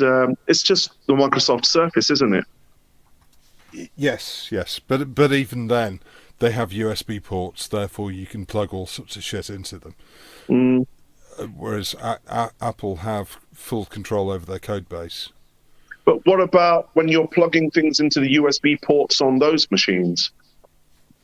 Well, all the drivers have to be approved compliant by Apple. Yeah. You're right. Whereas anyone can write anything for the likes of... it's the same with iPhone versus Android. The iPhone operating system is very tightly controlled, whereas Android, how many bloody flavours are there, I'm using Android now on this phone. So, and on a couple of tablets I've got. Android's okay. But in terms of support, it's a complete nightmare because there are so many hardware platforms, etc. And the same with Windows. You're right. Windows has to work across all sorts of... just look at all the different processors, AMD, Intel, and even, ARM, and all the server stuff. Microsoft has a much harder job than Apple because they do not have control over the hardware spec. The best Microsoft operating system... for my money was Vista. No, not Vista. Not XP. No! Sorry, no. XP. Well, XP, also, yes. XP, yes. Windows 7 was pretty solid. XP was the best because I remember that was, even as a tech then, we were surprised by how long it was going. And when you had small corporate environments, just basically like, local government or whatever, it was very easy to get it going with everything else. Yes. Obviously, when you were looking at other flavors of Windows for large corporates. Well, Windows 3.11 was also very solid, as was Windows NT. Yeah, NT was another solid. I think NT was basic. XP was based a lot on NT architecture. It was, yes. Yeah. It was when they switched to FAT32 that things got... But it wasn't even that. I think it was when you've got a large corporate environment, so you've got, 5,000, 10,000 people, and then you've got servers, and then you've got Novell, NetWare, and all... you've got a lot of things. Yeah, that's when... But that's why Microsoft developed Active Directory and ADS. Yeah. But even so, it was when you were having to shift large clumps of data, things would tend to go a bit awry, But networking in those days, especially with NetWare, etc., it was still very much in its infancy for desktop environments, and Apple. What was that? Apple Talk. Yeah. I think was probably around the same time as NetWare. This is early 2000s, so yeah. And NetWare was basically dumped in favour of the TCP/IP stack. TCP/IP, yeah. And then there was and you'd get the network interface cards, which are massive. Yes. Yeah. I mean, technology just in the last 20 years. I mean, I remember doing all the support for the millennium bug. Oh. And I know people dismiss that, but my God, we put a heck of a lot of effort into ensuring and testing all the services were fully compliant, because, I mean, we were bringing COBOL engineers out of retirement for some of our systems. So, I know people go, oh, well, the Millennium Bug didn't exist. No, it did. Yeah, but a lot of work went in to stop it causing or having any effect. I'd done my degree in business and finance, and then a friend of mine, he was working in IT freelance, so this is in the 90s, late 90s. And then I remember signing up to do the MCSE track. And I remember they were mentioning the Millennium Bug in all the course material. Yeah. I remember thinking, they're really taking this seriously. Well, I earned $6,000 in 2 days. $6,000 in 2 days. So I think we came in, my batch, we came in around the Millennium Post, so we weren't making that kind of money, But there were guys, basically what would happen was the guys who were, it was above infrastructure, it was basically the project managers. So they'd come in wearing suits, do 6 months in whatever, and if they'd get things wrong, we were the ones doing the firefighting.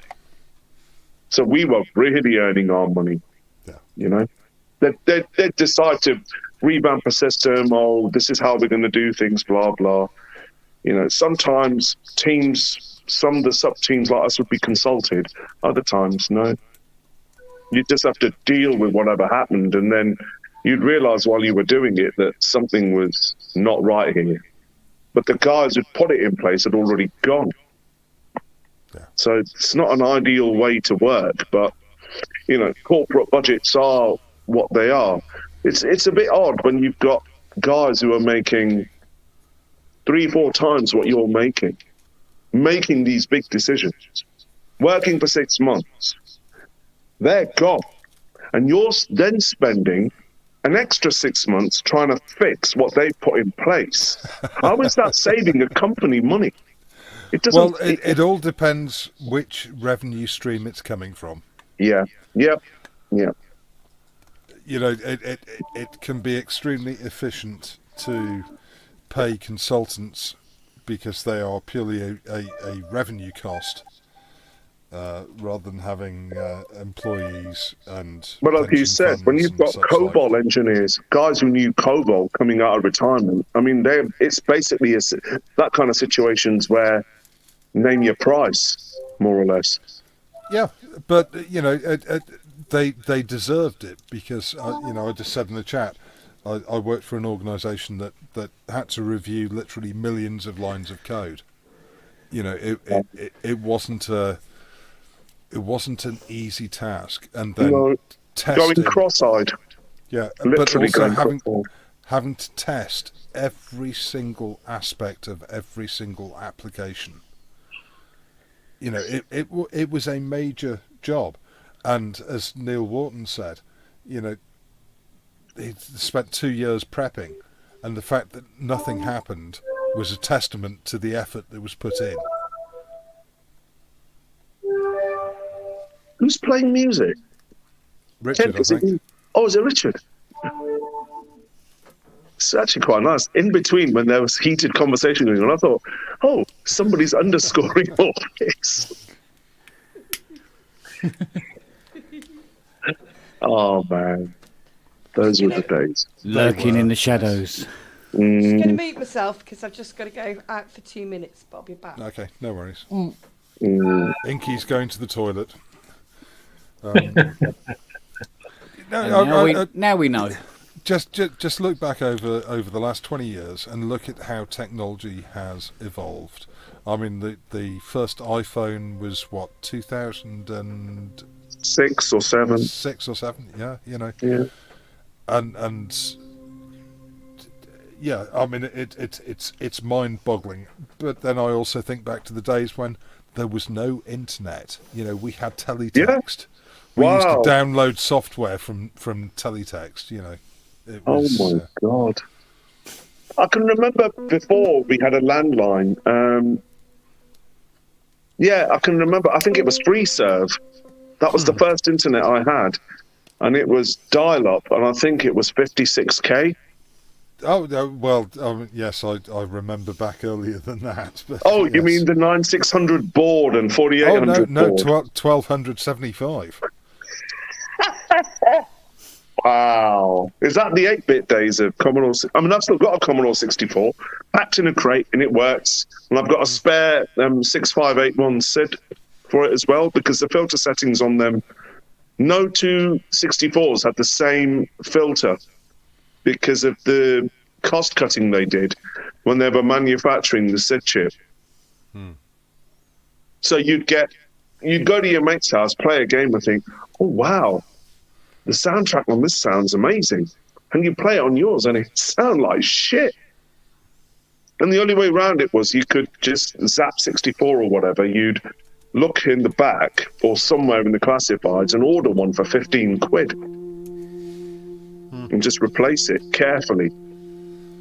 But then, as Kent says, all the synths back in the day, a lot of them all sounded different because the components didn't have the tolerances that we have today, and Yeah, absolutely. I mean, it even amazes me that even an 808, no two 808s sounded the same. No. Yeah. That's fascinating. But you try explaining that to a 17-year-old. Oh, yeah. You mean a 17-year-old who's paid $5,000 for one? Yeah, and he wants it to sound like his mate's one. Sound, yes. Yeah, no, he wants it to sound like his mate's one.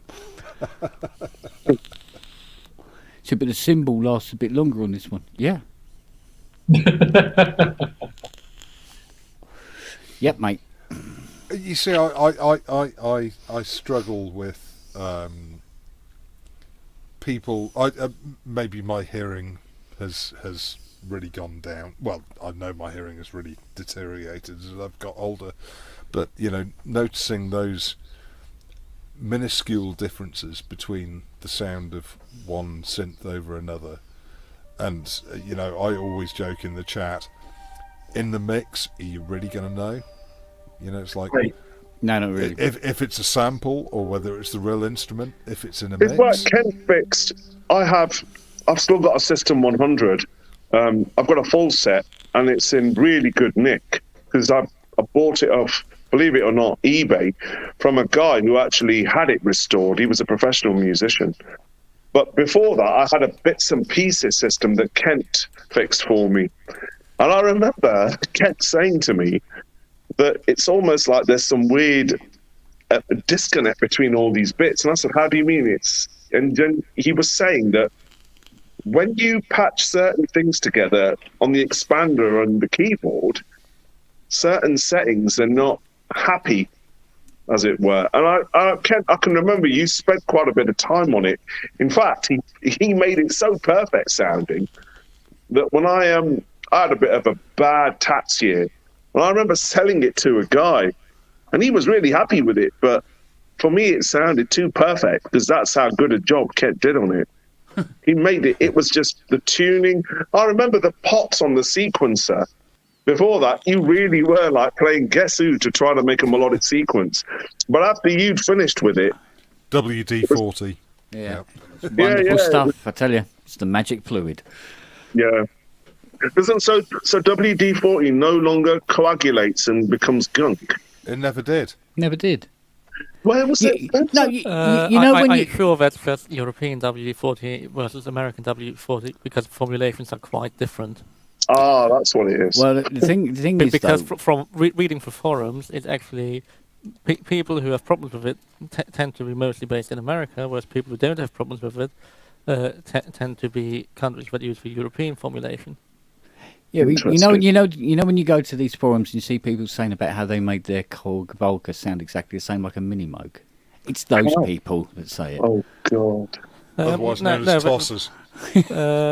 But this was like actually like electro music and some other DIY forums that are actually slightly better than gear slots. Only slight. Well, I mean, electro music is probably one of the best forums out there because most people don't seem to know it exists. But yeah, WD-40 is really good for cleaning contacts and pots and switches. It works. I think that's one of the best things to do is if you put a bit too much into it, just move the pot in a position where it can just run out of the end and then clear up that bit of gunk that has run out if you put too much in. Yeah, it runs out nicely. And the good thing is it doesn't short out ICs if the board's drenched in it either. It doesn't give them you were mentioning Ziffs the other day. What was that for? That was for a Oberheim Proma. Yeah. Is there anything that uses Ziffs now, other than that? Let me see. Well, no, nothing really new, anyway. So all this new gear, is it basically is it just all surface mount, most of it? Most of it. Fucking hell, that doesn't bode well for the future. Oh, no, I mean, the future is SMT. You know, I mean, it's already totally fine. I've already had the... Well, the thing is it's totally fine, but it's awfully bloody small. Yeah, because the amount of time you need to charge is at least twice. Yeah, but it's getting... It's really hard to... I don't know, it's hard to describe. Give it a shot. See, when you've got a board that's full of through-hole components...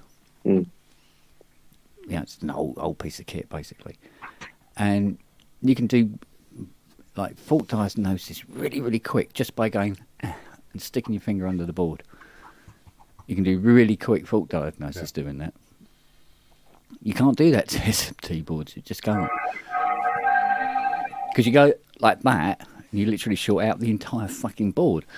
You know? It's like, it's just too small, you know? And I don't know, you know, with the right gear, it's easy enough to work on and stuff like that. I know, but I mean, I looked at I saw all the bits and bats that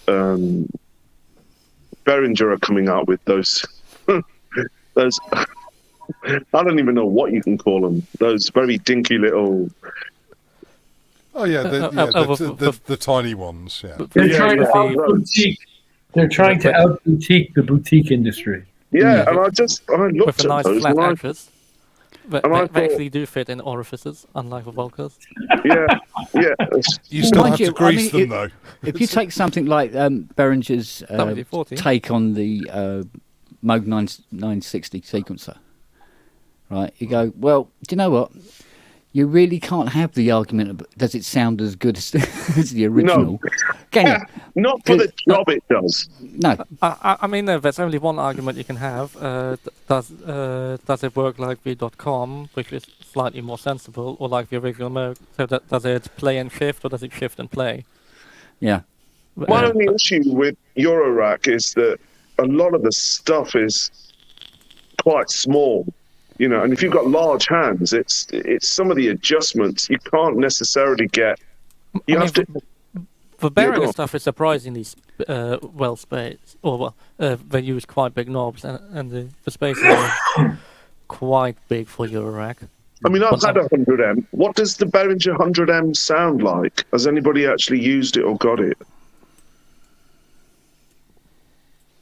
Nobody. No,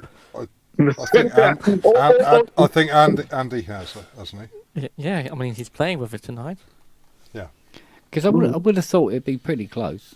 And for the money, very close. I mean, it's not too hard. 100M is just OTAs, isn't it? Yeah. Yeah. I mean, It's weird. because a lot of this stuff is really easy to clone. A lot of it is easy to clone. There's some stuff that is hard to clone. Yeah. But some stuff is really straightforward. But wonder why it's not gonna- then they do add, you know, USB or DIN MIDI or, you know, so Yeah. that it's not an They exact. bring it into the 21st century screaming and kicking, don't they? That But I mean, reminds me it's of- like That's if that's about- Behringer clone a synth that was essentially a Curtis-based synth, it's going to sound the same Yes. because the Curtis is available. Yeah. You know, and bish bash bosh, done. All right, it'll be surface mount. Curtis. They're making their own Curtis chips, aren't they? So There you go. And I've put their, you know, their what are they? AS series? No, Is it's it the not. AS series? No, AS is the Latvian company. All right. Well, you It's can cool audio. yeah. cool. But Audio. Yeah, but that's it. I mean that's the point. Is you can take something like an AS 3340, bung it into an OB8, and you will not be able to distinguish. Yeah. Well, you can actually replace the whole voice with all You AS. actually fixed. When I had that OB8, you fixed it, the one with the dodgy voice, and then I remember switching it out. And all I remember thinking, that particular OB8, it just didn't sound as fat as other things I had at the time. And I was actually quite shocked by that. I thought, Well, why does it? OB8s aren't that That's an OB8. fat sounding. No, it just... It's it had all a- the effect. It's all the effects that you have to add on Yeah. that make it sound. I mean, you know, when you think a lot of the synth sounds that we like, there was a shitload of stuff going on top of them. Yeah. You know, it wasn't just the raw sound. Not just, yeah, and then on top of that, you've got tape compression as well. There's a lot of EQing and a lot of outboard to get everything sound sweet. And then a lot of noise reduction as well. I think he come back from the bog. I'm here. Hello. Oh, you are. God, I thought you No, were. I went for a quick, little quick. It was cider. Yeah, I don't drink or smoke in my studio, obviously, because if I start drinking, I'm You're not virtuous. allowed in my studio. Yeah, so I had to. I'll have to try that one on Fiona. Yeah, Not allowed to drink in the front room. You only knock beer or cider over a synth once, and you I never do it learned. again. I learnt as a DJ that all drinks must be lower than any equipment. So if you have everything at table height, then you have a smaller table underneath that you can put everything on. So you just knock it and blow Very yourself sensible, up on yeah. the electric four gang rather than killing all your instruments. Yeah. Where's Neil gone? He's gone as well. He's joined and gone. Yeah, Neil, you've gone quiet. He's on mute. No, there he is. He's unmuted himself. He's back now. Look. Good we could evening, hear- Neil. Good evening. This is a different Neil to the other Neil, though. Yes. This is Neil Wharton. This That's this correct. Neil has a colder nose. And Yeah. bigger ears. Neil, the famous talking dog. Oh, true. This is the Neil that moves his leg when he scratches back. You know. How do you know me so well, Sas?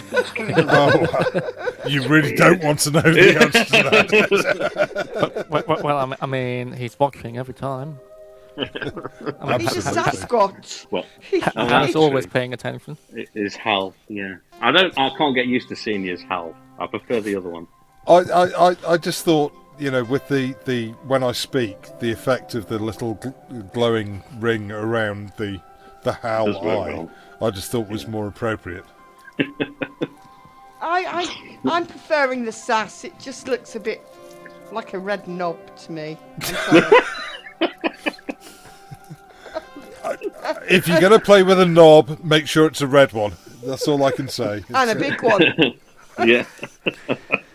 And he shall be known as Rudolph. The red knob. Right, yeah. Yeah, the red knob.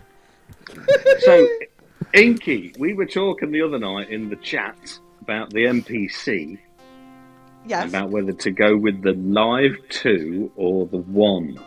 Yes. I really like the idea of the Live 2 because of the fact it's battery operated, and so I can sit on the sofa with it noodling around without it being tied to a cord that's going to get pulled out. But you said something about the MPC 1 and running it off a power bank. Can you do that with it? Yeah. Is the power okay for that? Yeah, yeah. Yeah, I'd have to hit Ramsey up to get the best power bank. But yeah, there's no difference in any of them except if you're depending on Wi-Fi to sync stuff. So the NPC Live has got Wi-Fi, so I can sync it to Serato and the Akai Force without any of them being a master, so you can start and stop them independently. And also the other thing about the Live is it has backlit buttons, so if you were going to play in a club, that's useful. But if you're not doing either of those things, then there is really no reason why you would need a Live. No, I mean, I'm not doing any of that stuff. It's more just for its portability around the house, really. Because, I mean, obviously, you have the normal synth setup with all the stand and everything and a laptop strapped to it. So it's nice to come away from it sometimes and just go anywhere, like even sat out in the garden. But which is why the Live, you know, with its batteries in it and speaker for that matter, is just like, that does appeal. But it is a lot larger, isn't it? Yeah, I mean, I've got the version 1 and it's big. When they say it's portable, yeah, it's portable if you get a case for it, but it's not the sort of thing you'd chuck in a backpack with a like breakable screen. Whereas, yeah, I'd like the one. If the one had come out and I didn't need, I've got bigger plans, you know, there are plans, which I need the Wi-Fi for. But if I didn't need that, I'd go for the so just explain again, over the Wi-Fi, it does what? I mean, obviously you can talk to the internet and update it and all that, but what other things do you get over the Wi-Fi? So basically it's sync. So if you're using Serato DJ with a pair of 1210 original decks, Technics decks. Oh, okay, right. And you're going to sync that in Serato. You need to sync it all by Ableton Live Link, which you don't need. You can get an app on your phone for £4, which will do it. And once they're all synced, and you never need that app again. But if you did it by MIDI, you couldn't really get Serato involved, and then obviously something has to be the master. So if you stop that master, everything's going to stop. Whereas if you're doing it over Wi-Fi, you could have, I don't know, 2 MPCs, an Akai 4, Serato going, and you can independently stop and start them, but they're all going to be synced. Right, I understand. Yeah, that's the only advantage, really. Right, okay. Yeah. Thank you. There you go. I No problem. didn't understand that much of that, I've got to admit. But I understood MIDI. Yeah, I understand MIDI and Wi-Fi and sync, but Yes. the MPCs are beyond my capabilities. So how I got into all this was I was doing a music degree and doing music for film and hated it, and I thought I can't cope with this. It's just not for me. So I went back to DJing. I got my 1210s revamped, and I got into Serato, and then I thought, well, all my records sound really old. Is Serato software? Serato is a DJ. It's a DJ standard software, Right. professional, and it involves Ableton Link. Right, And, yes, I know Ableton Link. Yeah. And then I thought, well, all these records sound old. I've got to master them or go and find new ones. And then I started looking at things like the Terais SP16. Is that the Dave Smith Pioneer thing? Yeah, that's it. Yeah. And luckily, I didn't buy that. And I came across this MPC. I'd never really heard of an MPC because in the UK, we didn't have them in the 90s. We had Roland gear. I'd seen a MC307 back in the day, but I'd never seen an MPC. So I looked into it and I thought, and I bought two. And basically that was it. And then I thought, oh, it hadn't got any synths in. So I started looking at synths. And that's how I basically got into all this, really. MIDI's quite an old standard, so I'm curious, who's using MIDI over Wi-Fi? Did somebody say they were using MIDI over Wi-Fi? Me. Not sync. Well, it's a sync. It's a sync clock. Yeah. Oh, okay. Because the latency, I think, does MIDI operate at 12-bit or 14-bit? It's not 16. If you use it... MIDI is technically only 1 bit. I mean, it's a 1-bit data stream. Oh! It's a 32 MIDI is kilohertz. basically a serial connection. It's a 32 kilohertz 1-bit data stream. But ultimately for Wi-Fi, if you use RTP MIDI, it just uses your normal Wi-Fi master clock to synchronize packets and all that fun. Heads. No, tails. Never mind. So Inky, is it Ableton Link that allows them to run freely and resynchronize as you start and stop individual ones? Yes, but you don't... I've got an old Mac, so I have now got a app on my phone, my Android phone, that costs £4, linked to MIDI bridge. Basically, you only have to sync it once, and then they sync automatically every time you put them on again. I see. That's what I was asking. Yeah, that's what I figured. However, if you alter the tempo on one machine, it won't work. They'll all go out of sync. But if you alter them via the app on the phone, it works. They'll all... you can, speed things up. Good evening, Ian. Good evening, everybody. You wish, Ian. You wish. Hey, I'm after my 20%. I'm there first. I saw him first. There you go. Hi, Andy. There we go. Hi, Ian. Well, listen, kids, I'm really tired and I need to go to sleep. So it's been fun and a pleasure. Good night, Rich. Yes. I hope you're feeling better. Hi, Rich. And send me a text when you get to Liverpool. Will do, Sass. And good luck with the 4 days that you don't know what you're doing. You know, try some weird food or something. I'll be fine. But if anybody has any ideas, Hiltonius@hiltonius.com. Yeah. Right. Nice to meet you, Rich. Elk and moose. Go for it. No, that's not on the neither of those are on the menu. I guess. Remember, you can always hit me up on the messenger, Rich. Yeah, always. Okay, Ken. If, Good night, when, everybody. you, when you find the Enjoy. wallpaper is looking popular night. to yourself. And good evening, Andy, synth addict. And Ian. What's up, Hello, everybody? Ian. Hiya. Hello, dear. How's everybody doing? All right. I'm yeah. I got a screaming vocoder. Isn't that how it's supposed to sound? Is that a And good that's No. without thing? you singing into it. Yes. Yeah, it's not supposed to be making this noise. Trust me. What does it sound like a DX1? It's actually making pretty much the same sort of sound the DX1 was making. Yeah, which is a cross between a banshee and somebody getting their nuts trapped in a door frame. It's Chances not are pleasant. It's going to be something really, really simple. Well, I found out one thing. At some point, somebody put the wrong power conditioning board into the wrong slot. Yep. So, So you got some blown capacitors across Or a the power blown line? transistor. no, or because two. the fortunate thing is because it wasn't wired underneath for those particular pins. So, well, we say no damage was caused. We've still got to work that out because all it does is scream at you at the moment. Look for the components that fail shorted as opposed to fail open. Yeah. There's also a couple of meters that just go full up. And it's like, okay, that's not a good sign.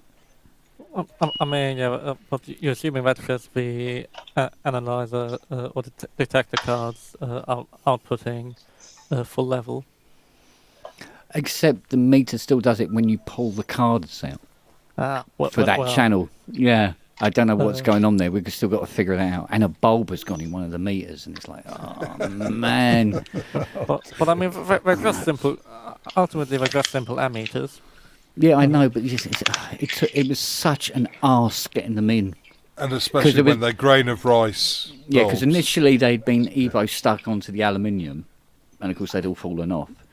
And then they still had the gaps, and I'm going, right, what we're going to have to do is cut out pieces of brushed aluminium to go in between each meter. So I did all that, and then I fixed everything, and then I fixed the meters to that. So to take 1 meter out is going to be, it's just going to be a big arse. So it'll probably be the last thing. I'm going to get it working first before I bother about cosmetics like that, you know. Feck it. Yeah, can't be bothered. But, yeah, so I've spent 3 or 4 hours listening to this thing going... you know, it's like, oh, shut up. Sounds So like like me skinny trying to puppy, make right? music. So, Yeah. But I mean, clearly you should record the pre-spawn sample pack of just all random noises that synths made that they really shouldn't be making. Well, actually, what I think I'll probably do is actually is phone Daniel Miller and say, you should sell this to Aphex Twin. He'd love this. Because it is neither musical or pleasant at the moment. So, well, we get there. We get it sorted out. So how's life, Ian? Life's all right, actually. I've had quite a nice day. Good. Been to there's a town called Beverley about 30 know yeah, well. 20 odd miles from us, 25 miles. And we just literally, Jane wanted to go out for the day. We haven't done much together recently, so we turned up there, and they've got the whole town's taken over with the Jubilee. Yeah. But they had bands on, and you know, it was a really good day actually. Yeah. You know, had we known it was all this stuff was on, we'd have just gone, oh god, we're not going there. It'd be a nightmare. But actually, I'm glad we went. You know. Yeah. Yeah. Oh, cool. I think it's nice when communities can get together. Yeah. To have fun. Yeah. There was literally there. The only thing that I thought was missing was some sort of local original bands.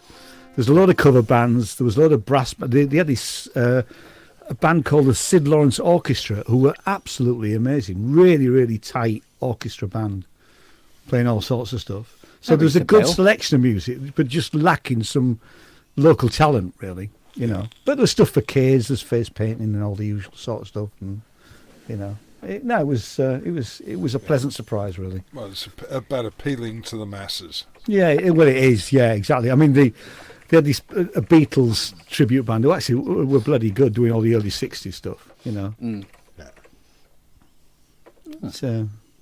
Sid Lawrence, that rings a bell. He had Sid Lawrence. He was not a band leader, wasn't he? In the 40s and 50s. Yeah. Yeah.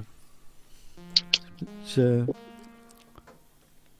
they were doing all the really, really cool stuff. Like they did James Bond and all that sort of stuff. But they played it really, really well, and it was a big band. There was probably a dozen brass players, piano player, bass player. It was really good. Oh, cool stuff.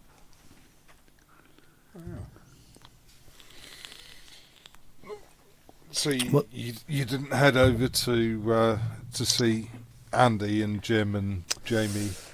No, I mean I'd originally thought about going, but it's a bit far for me. It's about an hour and 40 minutes. Of course, you're in New York, aren't you? Yeah, and the problem for me is that I only have one working eye, which is this one, and I don't tend to drive very far at night. Yeah. I've got probably a two good working thing. eyes, and It is, yeah. I did. Sorry, go on. I Go know, on, Lisa, sorry. I've got two working eyes, and driving at night still isn't fun. I did detached retina about 5 years ago, and for a first year I had to wear an eye patch because literally I was seeing double. Yeah. I have some vision in it, but I've got like a cataract over the eye now, so there's not a lot of light goes into it when it's quite dull, really. Yeah. So so I don't. I'm quite happy to drive the 13 miles into York. I know the road really well. I can see well enough, but going a bit further, my brain starts to hurt actually if I'm driving for an hour.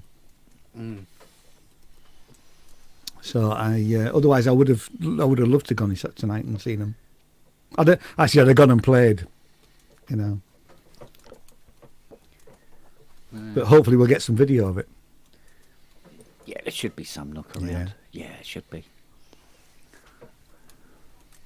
Actually, I think Brooksy was saying something about James was gonna do some filming. Oh, good.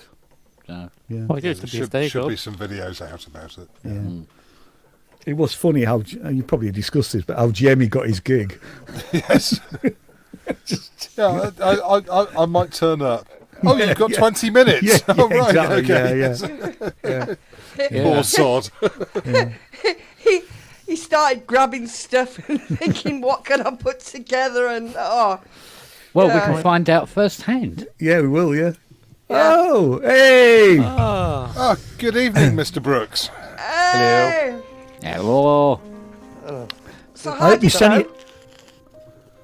Oh, I'm being serenaded. How the devil are you, and how did it go? Oh, it was all right. Yeah, it was a laugh. Good. It was still enjoyable. Very different to the Sheffield one a few weeks ago. Smaller crowd, smaller PA. But it was really nice. Met up with Jamie, Synths. He was there.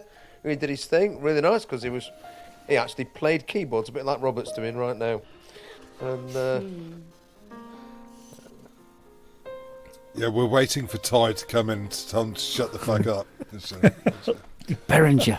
I asked it 3 times, yeah. And then Other people are allowed to also tell me to shut up. It doesn't just have to be Ty. Yeah, but it's so amusing when he does. I mean, yes, it is far more funny. well, there we are. Yeah, we had a nice time. It was, a lot of fun. It was a bit strange because Jim sort of went on first. He was like first on. Oh well. First out of everyone, Yeah. not just you three. Well, there were guys who were organising, did a few bits of things with some pocket operators, and then he went, and Jim was first on, full stop. Well, somebody's really keen. Somebody's got to be first, I suppose, and maybe it was to do with perhaps we were late in asking for slots or whatever. I suppose they don't know what you're going to play, though. They haven't got time to sit down and analyse all your music and put it in a musical sense. And to be honest, it didn't matter. It's not a nightclub where it's got to have some sense of flow. It's not that. I mean, there was again a diverse range of people playing. There was this sort of guy who'd got basically circuit bent stuff, and it died on him halfway through, and he just got this sod. circuit bent toy guitar thing, which was just it was just great. He was brilliant. It was just such a laugh. Just carry on. Oh, it's died on me. Oh, fuck, what we're going to do? Right, he got this toy guitar out and just started. Yeah, well, the clue was circuit bent. Yeah, exactly. Yeah, even Jim was saying, he said, that's just, you think you're brave doing it with the modular synth. He said, no, the real brave thing is using circuit bent gear. Yeah. Because it is guaranteed to not work after three presses of a button.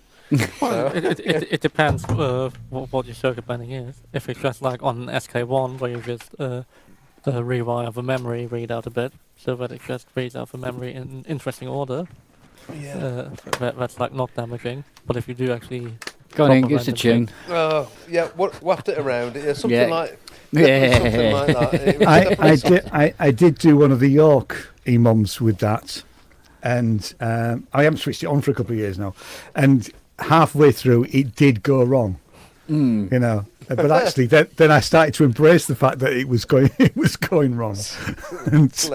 Lady Aptitude, she said circuit broke. Yeah, we did for the poor chap tonight. Yeah, I did feel sorry for him. But actually, he just carried on and did a great performance. He was hilarious. Yeah, I think Jamie's managed to capture some of it as well, and apparently he said it's okay to show. So on Jamie's show, at some point, there'll be some footage of that, which was good. Because he was just totally mental. There was a guy who performed some pieces which were part of either his master's degree or something from the university in Leeds, all to do with how far you can take the human voice into distortion before it becomes unrecognisable and things. Something. That's just when I start singing, you know. Yeah, exactly. Yeah, but it was all Ukraine-based stuff, and it was sort of intellectual and heavy, but fab. It was just great. It was a good night, and I would thoroughly recommend anybody, wherever you are in the country, do have a look at where the nearest one is to where you are, and get yourself down to one, because they're really lovely events. That's a long way for you. What's that? What's it called? It's called the Electronic Electronic Open Mic Night. There seems to be something similar in Leicester years ago. It was called Quad Electronic. I remember, Kent, I used to tell you, because I think quite a bit of footage is still on YouTube, and that was very freeform, but it was mostly, it'd be melodic. And if I was in on them, and I was in quite a lot of them, I'd try my level best to keep it melodic at my end, because there was a lot of that stuff, CDs with contact mics on, and, that just a lot of noise, but, collages and that sort. I remember there was one guy, he actually bought an EMS synthy with him, not the VCS3, the suitcase one without the keyboard. Oh, yeah. I remember I was quite shocked. I thought, fuck, And then of course, money to get stolen. Yeah, obviously the running joke is that you could never tell whether it was working properly or not, because they never fucking stay in tune. Yes. Sorry, can I just ask Neil, whose microphone's crossed out? Is that Neil Wharton? Hello, Neil. It is. Yes. Hello, it is. Yes. Hello, Neil. And the wet nose should have given it away. Armalite. Not sure. Don't think we've met before, Armalite, have we? No, my name's Shaker. Hello, Shaker. You all right? Hi, Shaker. Yeah, hello. Hello, Shaker. Right, sorry. Yeah, that's an oven in the background there with mitts on it. Back in the fucking kitchen. Yeah, because the reason I muted the mic was I was having a late night cheese infusion. Yeah, and nothing to do with the Shaker in Ty's track. Yeah, Shaker is SR Dane in the chat. It is. Yeah, indeed. All right. And that will switch my camera off. Cute. There you go. Yeah. Or the Great Dane, as we used to call him. Well, I was never called that to my face, so it must have been maybe it was something Richard Lawson might have called me. No. No, I can imagine he must have called me a few other things in his time. We've all been much of a hard time. Yeah, it depends how much of a hard time. Mind you, he must call me something from time to time as well. Yeah, how is Richard? Ken? If I've not. Yeah, he's all right now. Is he? Good. Yeah, he's in a much better place. Speaking of RL Music, all related issues. And coming back to the System 700, that's the one thing Behringer hasn't managed to clone yet. Well, I mean, 100M is similar enough, right? What's that? who is doing the System 700 at the moment? Well, I mean, Isn't there somebody doing 700 modules? well, they used to be on mod regular Regina Damir, who used to make circuit boards, and then you could get 5U panels for them from what is it, Big Blue Wave or whatever resynthesis. Mind you, as you said, when people are doing 100 modules, then they are pretty much doing 700 ones, aren't they? I mean, suppose. you don't have a multi-mode filter. I mean, No, The but I mean, 500 does. most of it's the same, isn't it? So Roland's 500 series, Kent, they do. You can get quite close because I had a bit of a bash on those somewhere. There's multi-mode filtering, but then none of them are cheap. yes, but the real 700.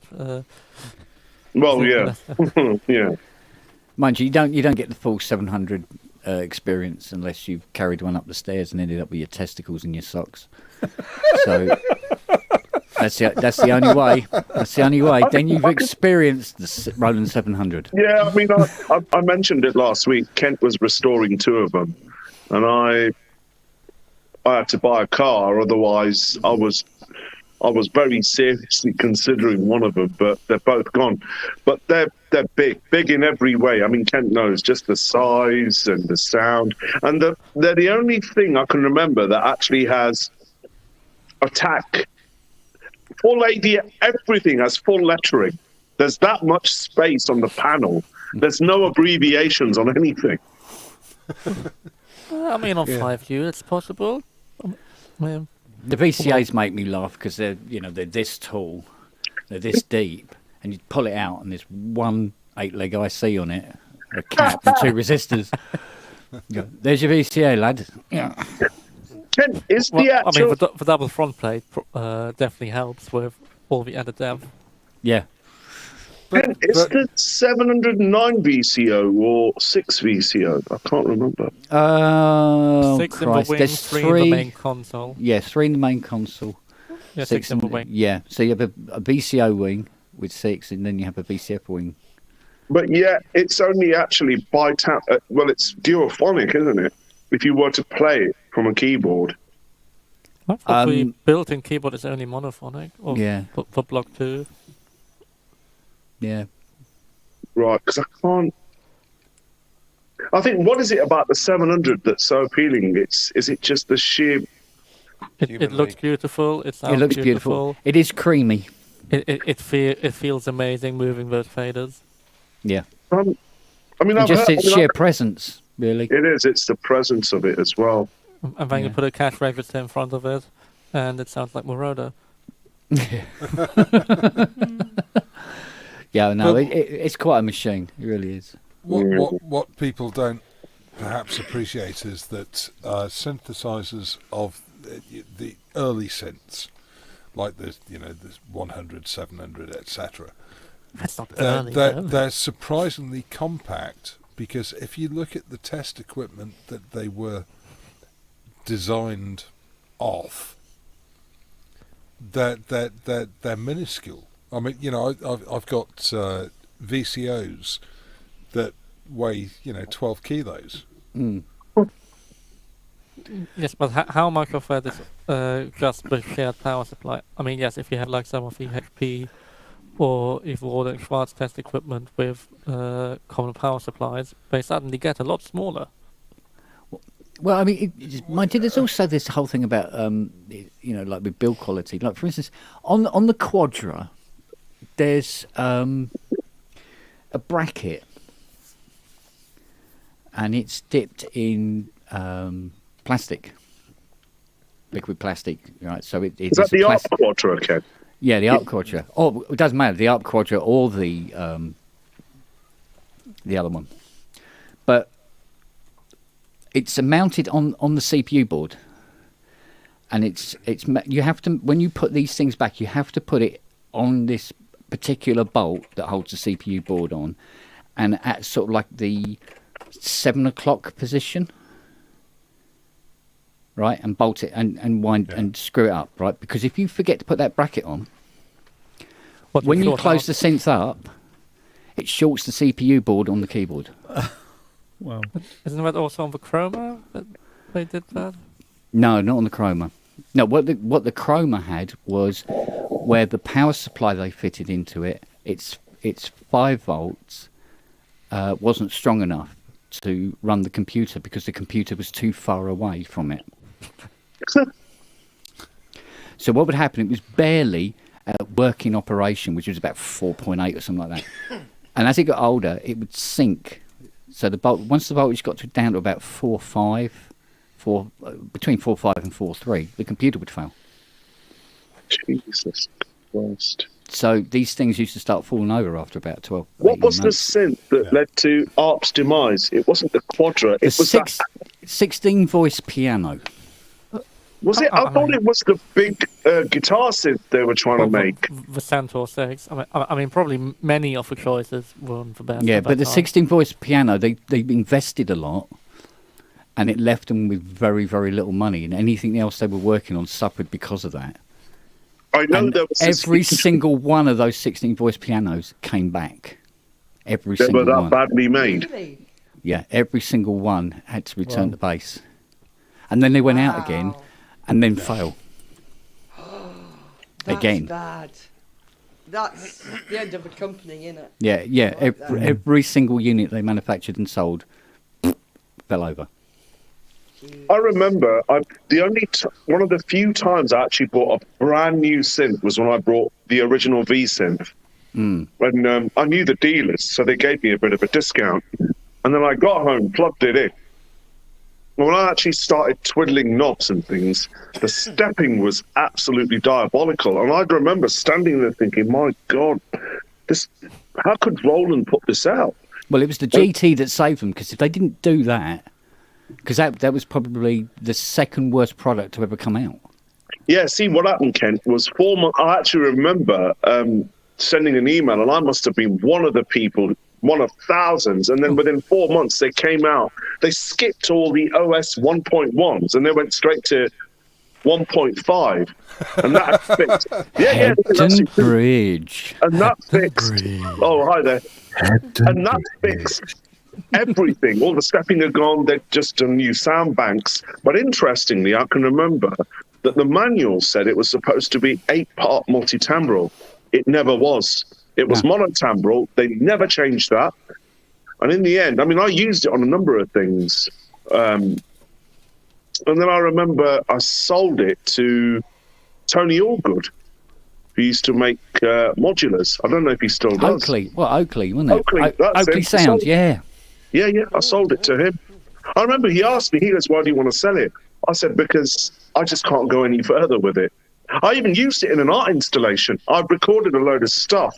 I thought maybe you just painted it and stood it in a pot. No.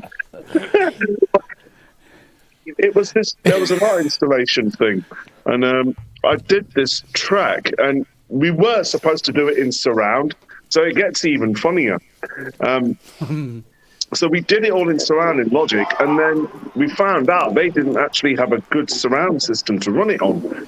So then I had to pull everything, and we actually had four laptops with different parts of this installation, hooked up to different sets of speakers, and it was all running out of sync, and nobody knew apart from me and one of the engineers, and people were just amazed, thinking, oh wow, if you go to that part of the room, it's the same track running at different speed or whatever.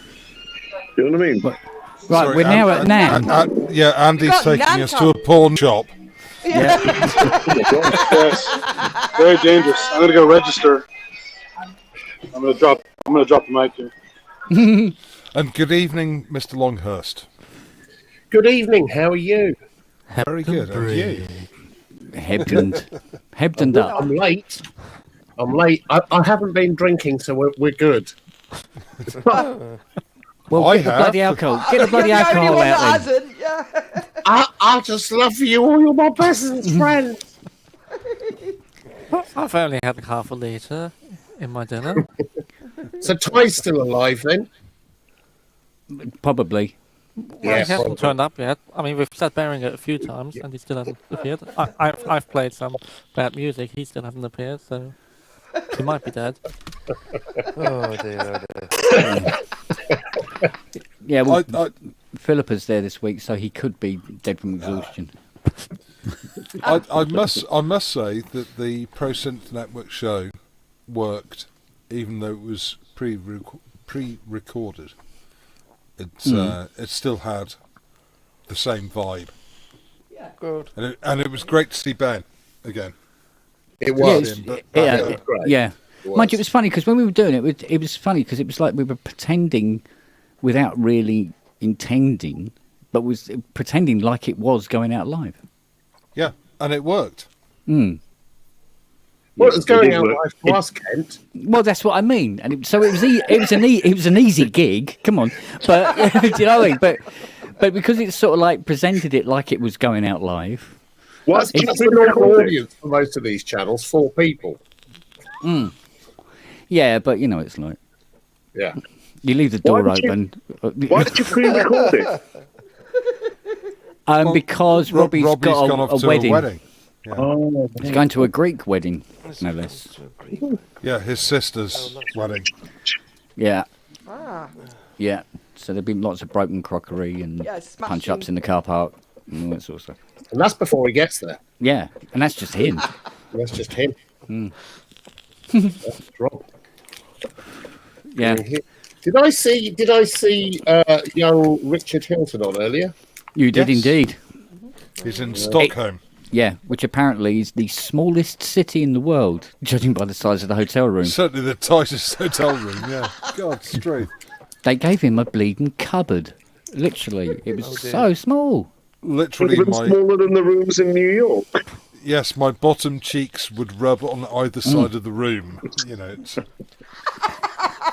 That doesn't tell us about the room so much as your cheese, really. we have to extrapolate the information. I'd rather not. I've got that image in my head, Sassy. It's not good, man. It's not good. No. I'm just trying to imagine. Oh, the wallpaper. Well, I always said I was an arse. You know, so. Yeah, we've said that too, Sassy, but well, only when you weren't listening. Now we can say it because you've just admitted darling, it. I know. Sassy's not just an arse, but just Sassy's arse. Just Sassy's apostrophe S arse. Sassy's arse. Yeah. It won't fit in a hotel room in Stockholm, so just don't go to Stockholm, Sassy. It will Oslo fit. instead. You just have to grease him up first before you put it in. Oh, now it's a greasy arse. Oh, no. And a big red nub. Oh, for God's sake. Oh, Jesus. Robert's trying to keep things sane by playing the piano. It's not working. It's not working. We always Now- know that everything works better when it's been lubed. That's all I can say. Now, in defence of Robert here I have noticed that when poor Robert plays, everybody's going, "Shut up, Robert, shut up." But as soon as Richard Hilton comes on and fiddles like crap with his laptop, nobody tells him to shut up. That's not fair, is it? It's sort of... You have to think, you know... But, yes, I mean, Robert is very good, Nice but carpet. you think Rich Hilton is like God. We're back in Nam. Hold on, Are we back Namcam live. I Namcam. mean, this is proper porn. Forget Sassy's bum. As if you could. Well, for a moment there I had. Thank you. One And scene now never we're- recovered. Keep playing, Robert. You're all right, mate. Oily greased up on. Don't forget. Please take us somewhere behind. Give us some NAM music. Yes. Yes. No, I'm going to. Oh, I recognise that.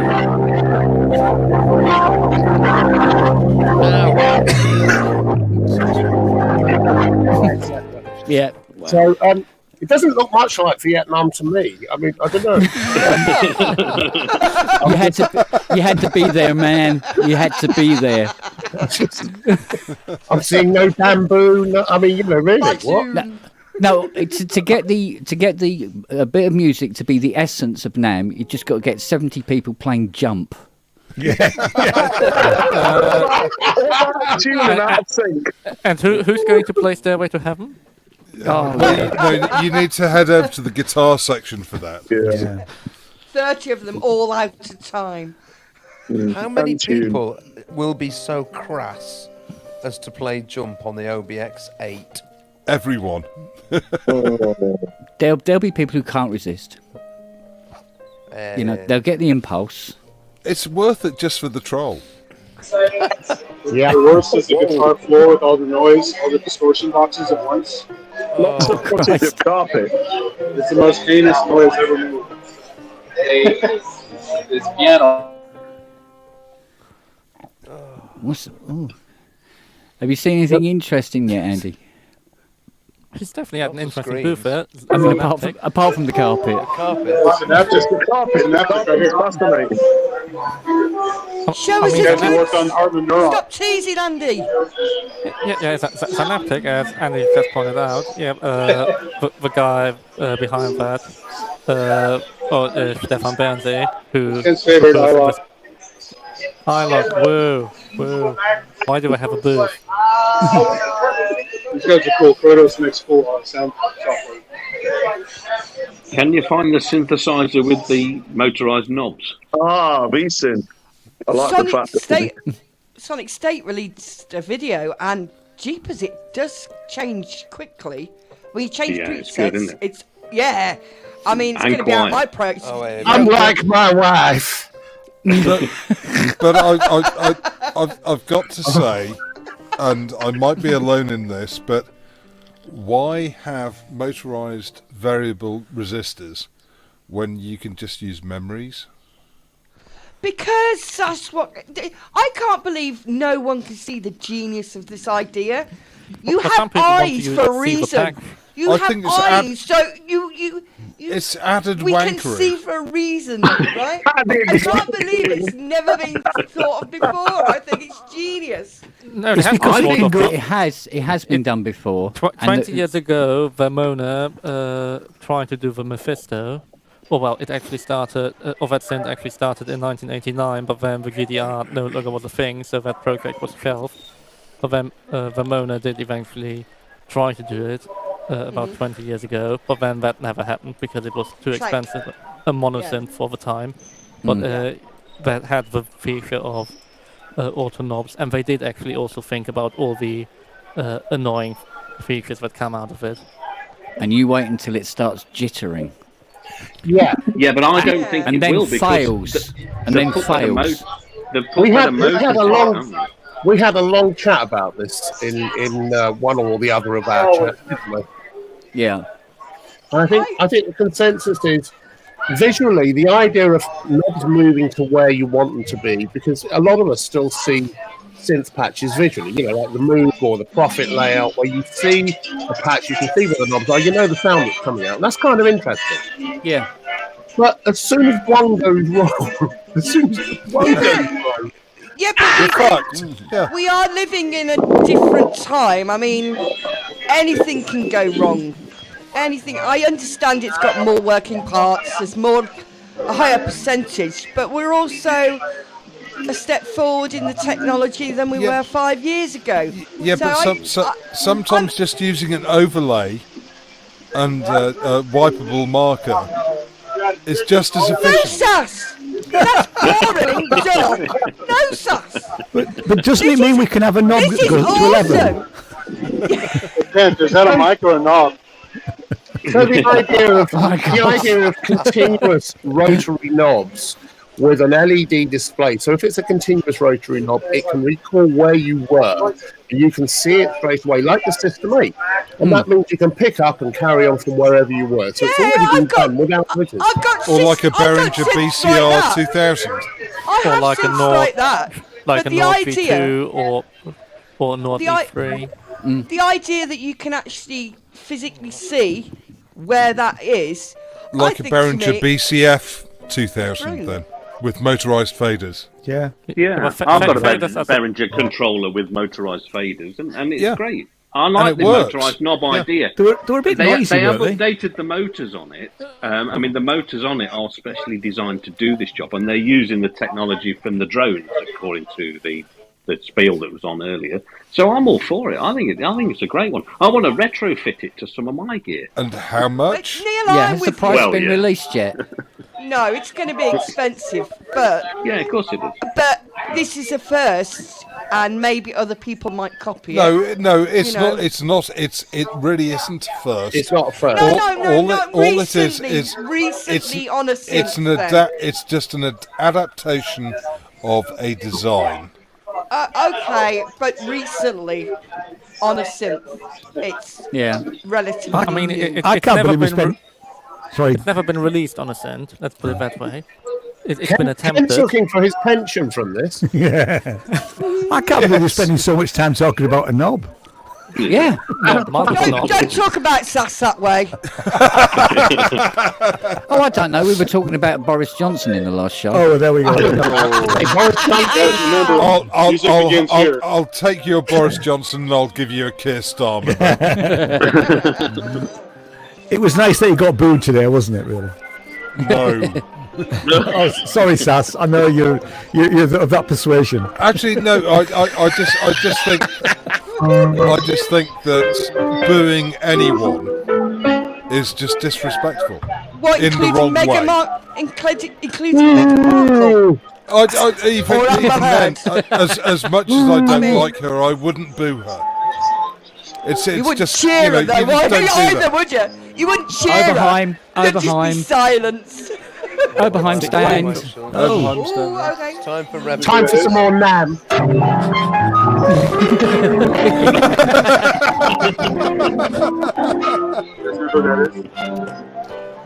It's a bit.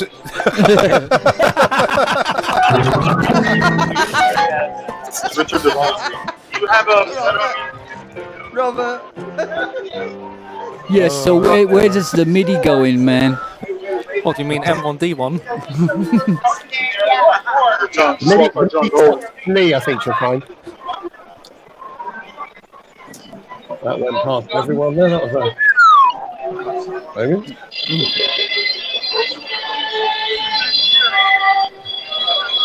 That's all in years. Sounds lovely.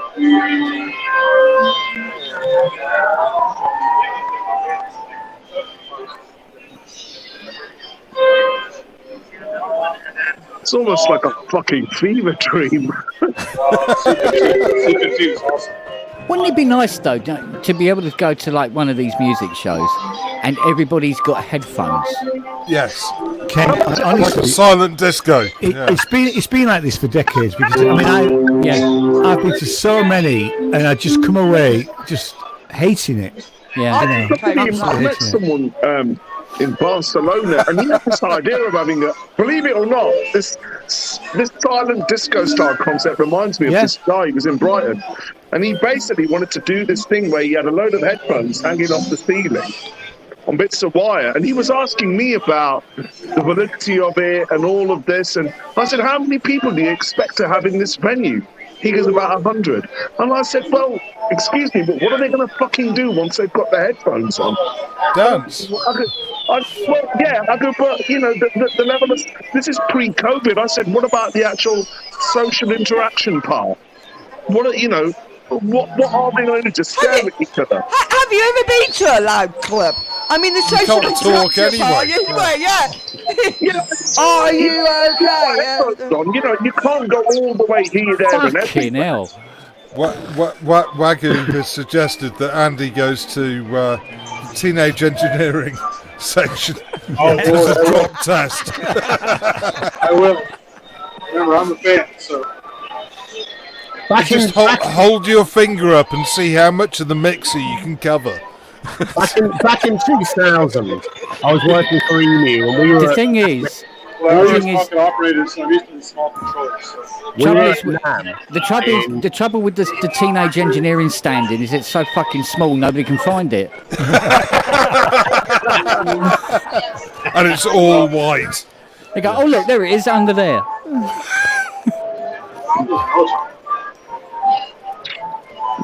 Yeah, sorry, David. There's already 10 people in, and Well, I'll nip out, and David can come in. All right. All right, so I'll sweetie. say good night. Okay. All right, Cheers, Enki. Take care, darling. And I'll be in the chat, so have fun. No, I'll be in the chat. All right. So see you later. Bye. Take care, sweet. Bye. I'm going to step out too. I'm in the chat anyway, so I'll just carry on watching. But all right, buddy boy. All right, speak to you soon. Take care, man. Take care. Nice to meet you, man. Yeah, you too. Oh wow. Hi, David. Hey. Hi there, Hello, mate. bud. Evening, David. You're right, mate. Wow. You guys nice. Nice food tonight.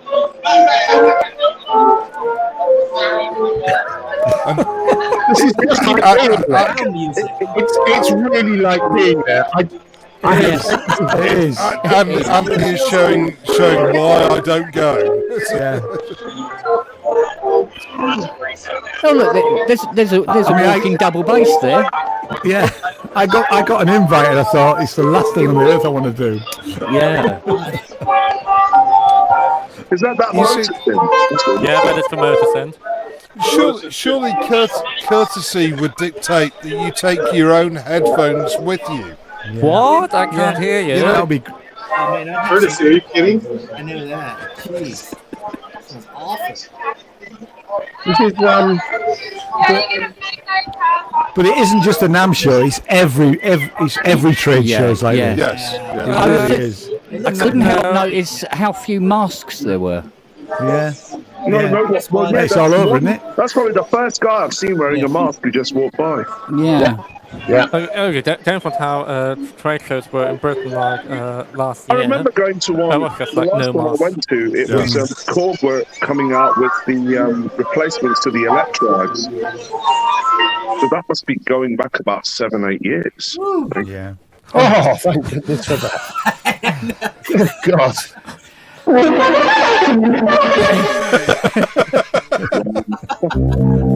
John Carpenter, eat your heart out. Yeah. Yeah, I mean, really. I was trying to say earlier very badly. Back in 2000, 1999, 2000, something like that, I was working for EMU.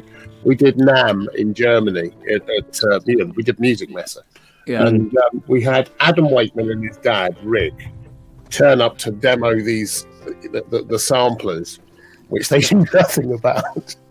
And we had a stage. We had a stage for them to play on with lots of drop-down headphones. Lots and lots of drop-down headphones, because we thought we'll be nice to everyone, so people could put these things on and they could listen and then get on with their lives, and no one would be annoyed. And of course, everyone's going, "Well, why can't we hear them? We had lots of people waiting for headphones and other people walking off with them. Yeah. Walking off with these, and suddenly zooming back and yeah, it was wonderful. It wasn't the best. It wasn't the best experience. Speaking of odd choices, why is it that Roland have on the JD800 boutique only decided to make it bitimbral, yet the voice counts through the roof? The original was 6-part. Why It was five part. It was 5-part, but it was with the drum part. The 6th part was the drum part. So it was. You're right. Yeah. So what's that all about? Is it just, oh, right, well, that way, if you need more, you can just buy another few of them? But I mean, probably nobody thought about it, or whatever architecture they use to do it. It's easier to do multiple parallel things So You know, it's the first answer. Nobody thought about it. They thought, well, just let's make it by I mean, tempo. asking people nowadays, multi-timbral, it's like, what is that? How much is it? It's about 400-500 quid. Not that much, isn't it? I can't remember what it. Maybe that's the price in euros because I was in Spain. I remember when it was announced, and I thought, oh right, okay. And then I was watching the YouTube videos, and I thought, why on earth have they only made it bitimbral? Yet because the original had 24 voices of polyphony, and this has got something like 128 or even more. And I thought, what are you going to do? You know, you've got two parts, and you've got all those voices to spare. It's just over 300. It's just over 300 quid. The original was around 1,500, something like that. The original was actually over $2,000 when it was launched, and I remember when it was 1,500 because I'd just come out of college, and we used to just go into that particular music shop just to sort of mess around with it, and they dropped it to 1,500, and then they were clearing them out for 1,200. Ronan dropped one in on me, and they just left it with me, and I ended up paying for it like you do. It was one of those. Yeah, just play this. I'm in the session going, yeah, all right. Ooh. They really were. I mean, at the time, I remember it was before the whole analog thing had really taken off, because there were. If you wanted an old analog synth, you'd see someone brought in a PX or in a bric-a-brac shop. And then come about 92, 93, all of a sudden, Soho Soundhouse in the magazines were saying they had a separate section in the adverts just for Jupiter 8s, 2600s, Mini Moogs, and they were like £700-800. And we were laughing, thinking, fucking hell, who's going to buy these? And the next thing you know, they were all gone. Like classic cars. Yeah. Only less expensive to maintain. Well, no, actually. No.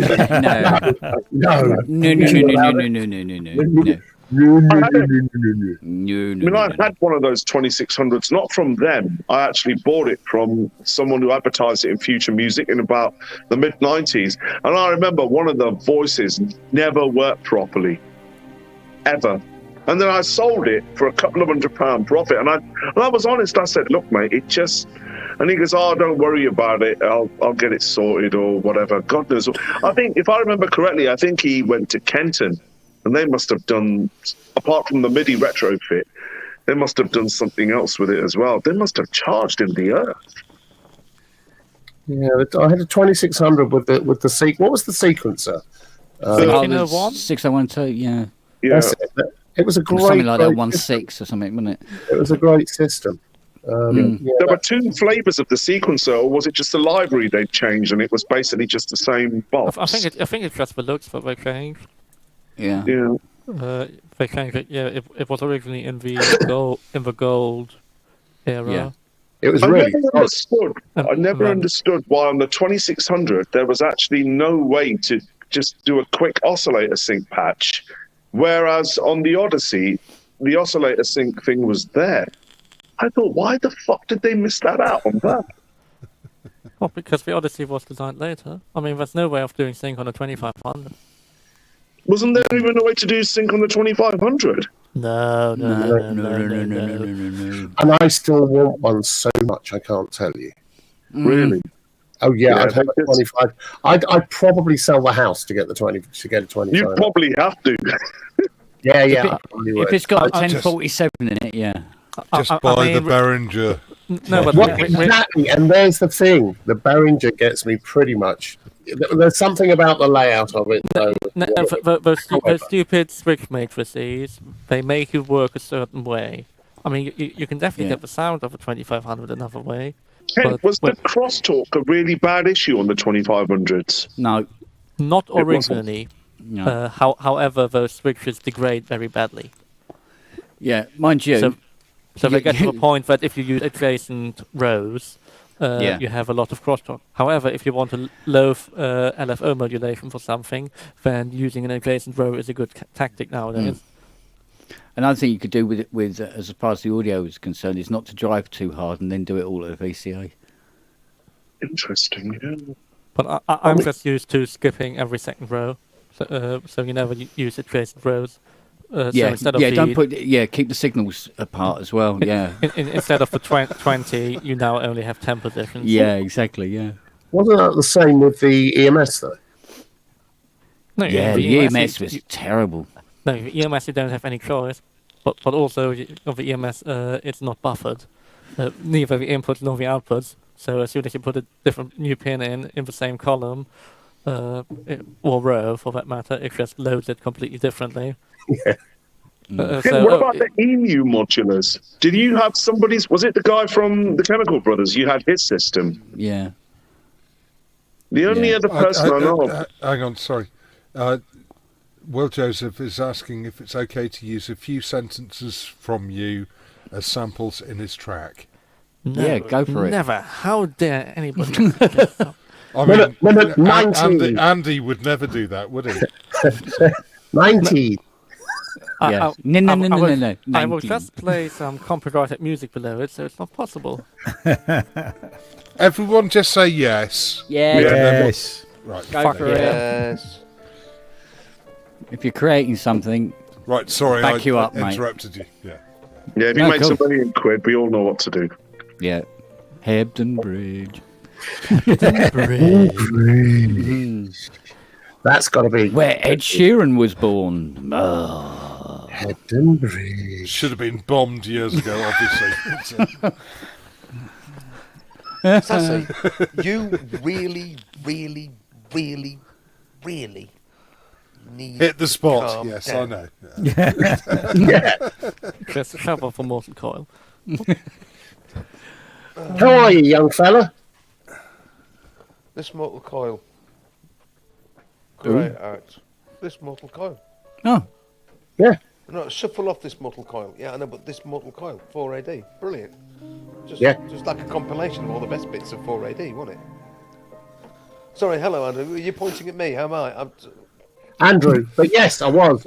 Are you well? Celebrity Square. No, I feel like shit. Thanks for asking. Hang on. You're looking like shit? You are? Really? I didn't say Someone look does like need shit, a I said haircut. feel like shit. There, Yeah, so- just... Yeah, just a bit. A haircut? What is that? I haven't had one in years. Ask me what a haircut's all about. Oh, we're getting back to greased arse again, aren't we? Oh, no. Yeah. La la la la la la la la la la. No, you just... Fond memories, hey. Paul Artola would like to know if Paisley Bridge is similar to Hebden Bridge. Paisley Bridge is near Harrogate. Oh, I say. It's Hebden not- Bridge is near Burnley. It's Well, nothing Hebden like Bridge is near Todmorden. Everywhere's near everywhere. Hebden Bridge is... You come out Hebden What was Bridge, that? go over the hill, Everywhere's you end up near in Burnley. everywhere. Yeah. That's absolutely true. Yeah. Well, if you're on Pluto, they're all pretty close together, aren't they? Unless you live in Swindon. Ah. Yeah, but Swindon is culturally further away. Yeah. Was it Oh, it had a penis Dan, on it, honestly, Dan. Dave. Stop. Oh, I see. In which case, And what on earth has he found? Oh God, what's going He's on found there? more carpets. A disturbing Change. Not the clown Hide music. Whoa. you have a disturbing amount of cuddly animals in your editing suite. this is my library. Oh, I see. The edit suite at work, well, several of them. But yeah, not this. But that doesn't change the initial statement, however. It's still an awful amount of cuddly animals for a library. Yeah, well, I'm a colossal tosser. What can I tell you? Well, I got Tarquin. Why do they You've have got Tarquin. Why do Tarquin. they have carpets all over Nam? Have you ever been at any It's a dead in the exhibition? sand. I mean, do they not know about No, static? You need so that your literally- needs can survive. In any convention, normally all the trade shows I've been to, Where is they Todd roll out Wilson? some arbitrary carpet between the booths, and then the booths everybody sets up the way they want. Well, that's Sorry, normally Will. something you'd expect. that you just get an arbitrary shit carpet that then gets thrown away at the end Yeah, of the show. carpets for noise, comfort, traction.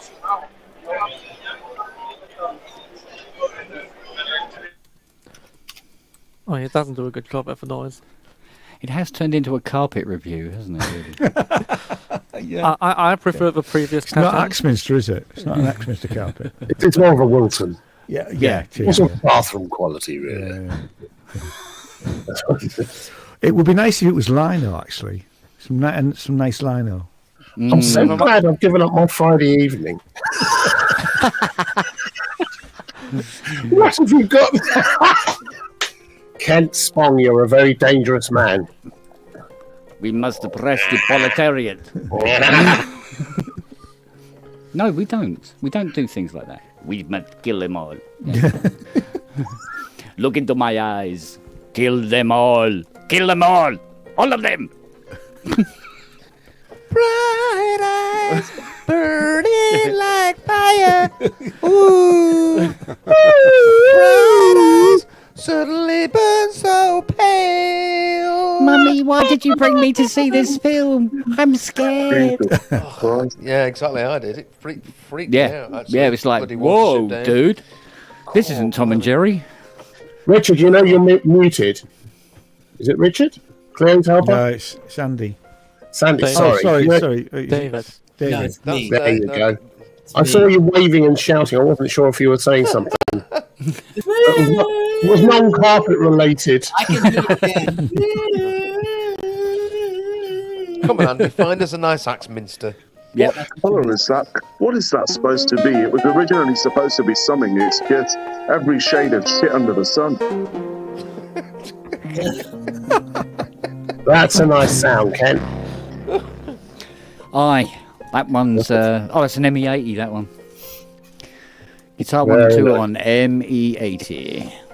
ME80. Yeah, it's a little bit too bright. I don't...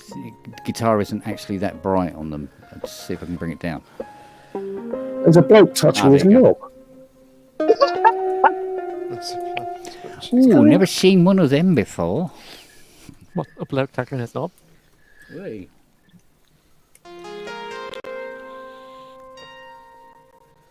Is that little Robert tinkling away? Yes. We're looking at the ground.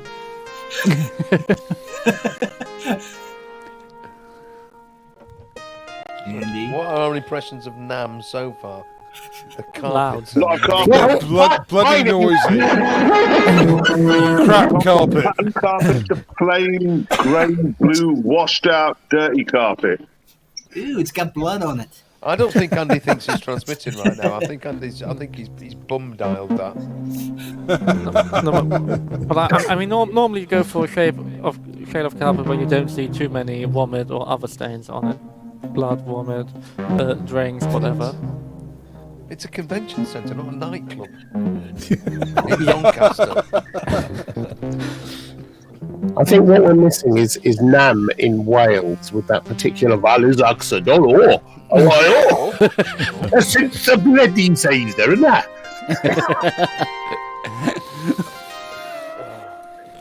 An oscillator, see? That's a very nice sound.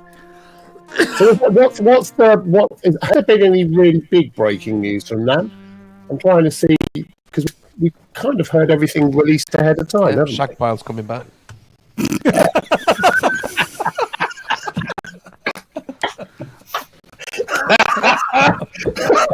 I hope you sampled that.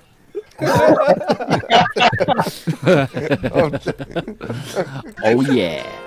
Oh, yeah. Shagpile's coming back. All right. Oh, dear.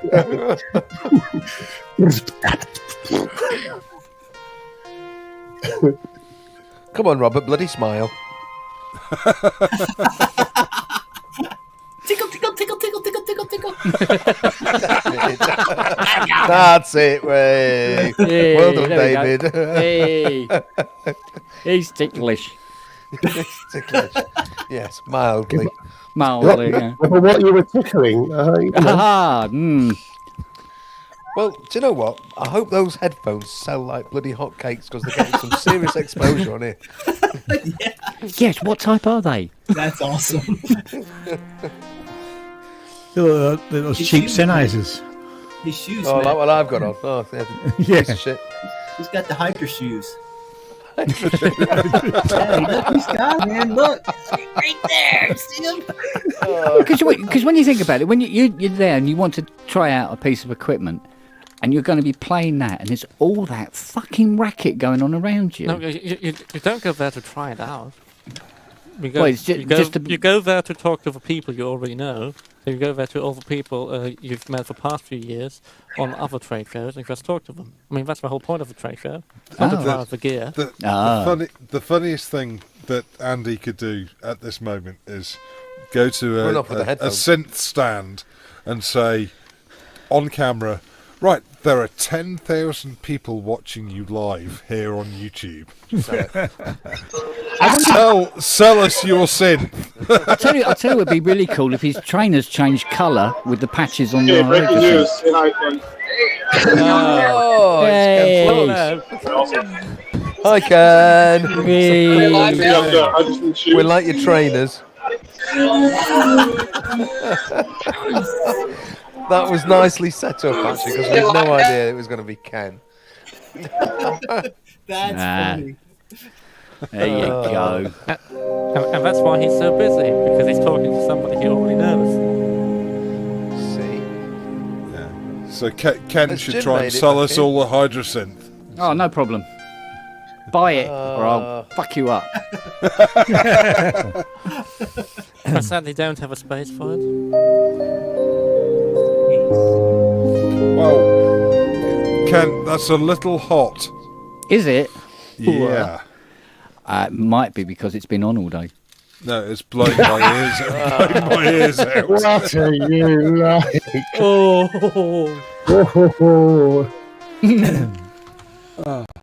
Dear. Oh, dear me. Sorry. 5%. Apologise. You guys like that? It was an exclusive. An exclusive of Ken. Ken's trainers. We all decided we need. You guys got me with this one, right? Hey, behind. We can buy a truck. Stop it, Robert. That's bad parking, isn't it? You guys don't know who that is? Bald guy? No, didn't see. No, all we see is carpet. Richard Devine. All we can see is carpet right now. Oh, there you go. There he is. Okay. Oh, yeah, all right. Keep going. Go up and poke him. Hey, Richard. Will you turn this into an episode? Turn it into an episode of Jackass. You go right now. You got to go up and cup his balls. Do you know him, Ken? Yeah, go up and cup his balls. But do you know him? No, well, a bit. But it's a good way to get to know him. Yeah. Yeah, I think I know how you know him now. Yeah. So cup his balls and speak to him in Klingon. It's like a bathhouse kind of thing. Oh, no, it's a different convention, isn't it? Furries? No, it's the same one. Pakta.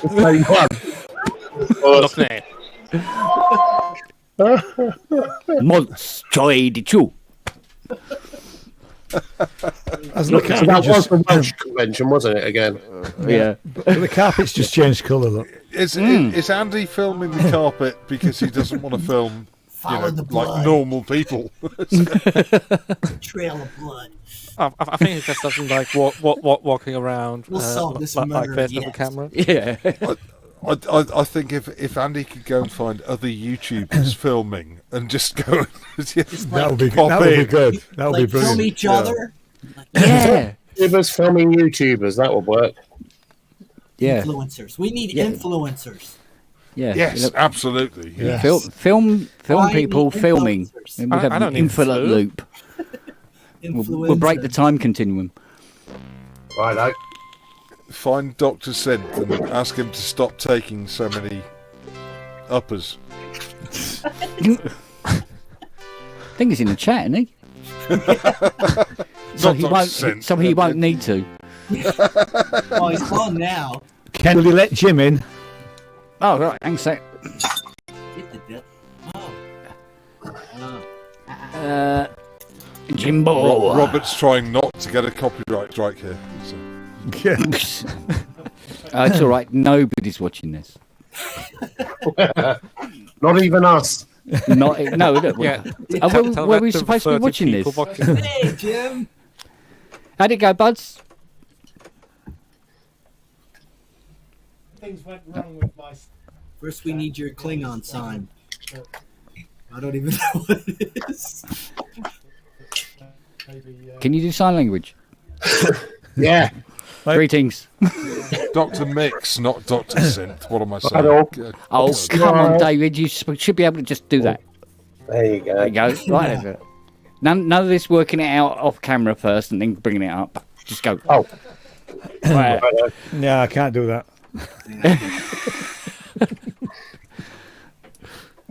I guess I'll go now. I tell you what, I didn't realise that NAM was a carpet show. Yeah. Very This is the best to come out of NAM 2022. You know that. Yeah. Well, it's the only thing you can actually go out and buy. We'll see a Kirby cleaner coming out soon. Yeah. And the Hydra shoes, those are awesome too. Yeah, and then there's 6 blokes around it trying to play jump on it. And we saw these awesome headphones. They're black, and they sit on a table by the Hydra synth. Yeah. Very attractive, aren't they? So, A needle pulling thread. What? do you remember when each of us, the first, yes, I know, just about me, the first times we went to music shows before we were professionally involved, and you'd go along and you were full of awe and wonder at all these wonderful goodies and just how cool it was to play with the stuff, not having a clue what it was like. And then becoming professionals and going into the staging and being all sort of jaded and, I've seen that a million times before. Yeah. It was a wonderful thing the first times going to music shows or going into music shops. The first time I saw the System 700 was in Origins, and I was just, that was it.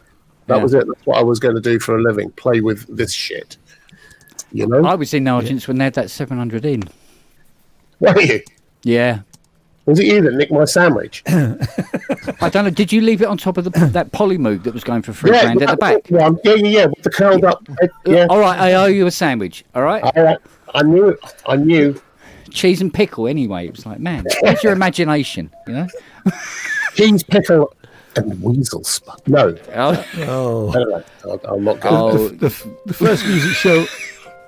The first music show I ever went to was where they launched the Polymoog. Was it? Yeah, and I got to play on it, and it was, I think it must have been a prototype, and it was bloody awful to play. It was Was really, that Wembley? Yeah. Guess what? Guess what? It was. Yeah. Behringer. No, he's not here. Oh.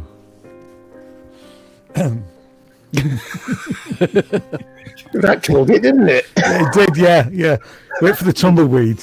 We could have a Behringer. We could have a Behringer news group like this. Only it would be cheaper, smaller, and less accessible. What do you think? Yeah. Yeah. When we can get the streams.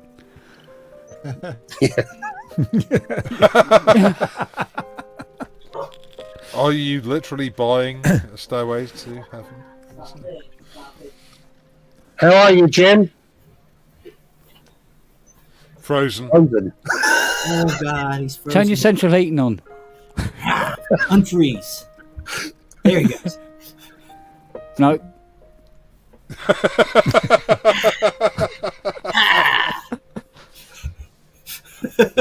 Ty's finding headphones. So, Jim, how are you? Yeah, can't afford that.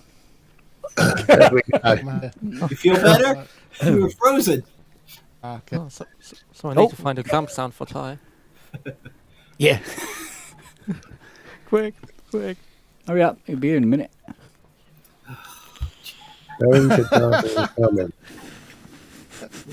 Jim. Am I unfrozen now? No. No. No, you're breaking up. Your internet connection. Your internet connection is similar. It's very to Derby. Yeah, it's very similar to damp string. Yeah. Now we're looking at you. Okay. What happened to the carpet? I don't know. You probably run out. Go, wait a minute, this is concrete. Turn around. Go back.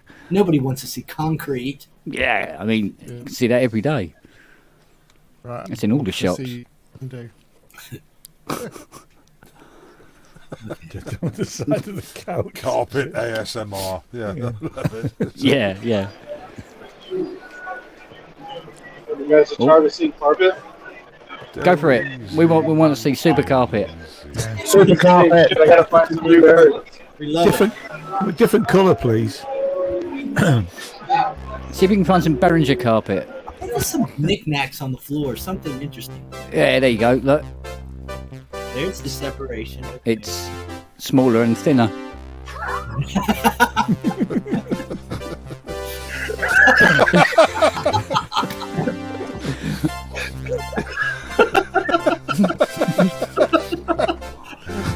Oh God! All together now. Yeah. Everybody pretend they're having a blowjob. Go for it. Go for it. Hello, darling. Come on. No, come on. You can do it. Take it. Oh, so tentative. It's all right. The chair won't move. Yeah, happy girl. Homegrown wants to hear me singing Daisy Daisy. Yeah. Ah, dear. Actually, none of us asked you to open the pod bay doors yet, have we?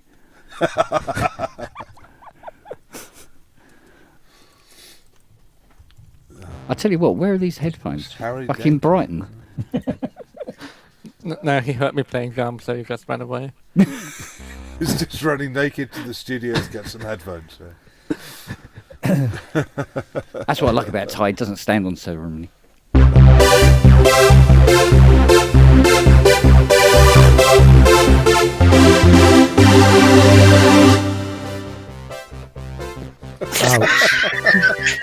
Was that loud enough?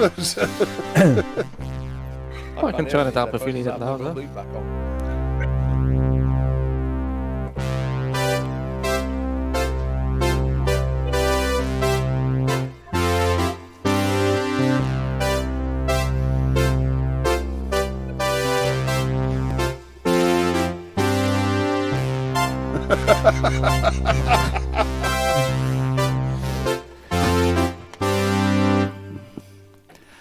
That's got to get us a strike, please. Yeah. I played an entire bloody album practically of Vangelis stuff on one of the shows, and nothing. Honestly, nobody's watching. Nobody's watching. Even the algorithm goes, "No, I can't be asked."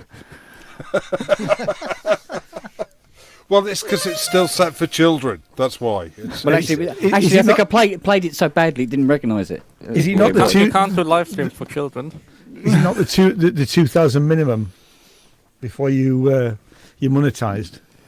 No. Third wave stand. Oh, I've no idea. Andrew, try and get over there and get us a deeper look. Dude, there's nobody over there. Fucking Rio. What's his problem? Showing us carpet. Some people like carpet. Yeah, but what does the third wave stand's carpet look like? Dude, yeah. See where we're going with that. He ran over there. He ran. I wonder if it's blue. Some people might be saying they're releasing synthesizers with sub-oscillators. They may be having underlay. Yeah.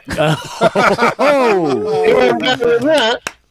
Hang on a minute. Oh, here we go. Here we go. I didn't want it till now. Well, turn the audio on, Andy. Yeah. Turn the audio on, Andy. Jeez. You can now. Andy? It's a bit blue. Stay still. Yeah, I definitely want it. I got a horrible feeling this stream is not going to help. Can you take that full screen? Yeah, I think so. How do you do? Oh, for God's sake! How do you do it? That was due to a limitation of the PPG that PPG fanatics made us put in there. A happy accident. Duplicate. Oh, great! I can finally take my trousers off now. Is he like just touching it? Yeah, I'll show you another patch. It's like This was originally done on a Commodore wave. Oh, right. The same designer as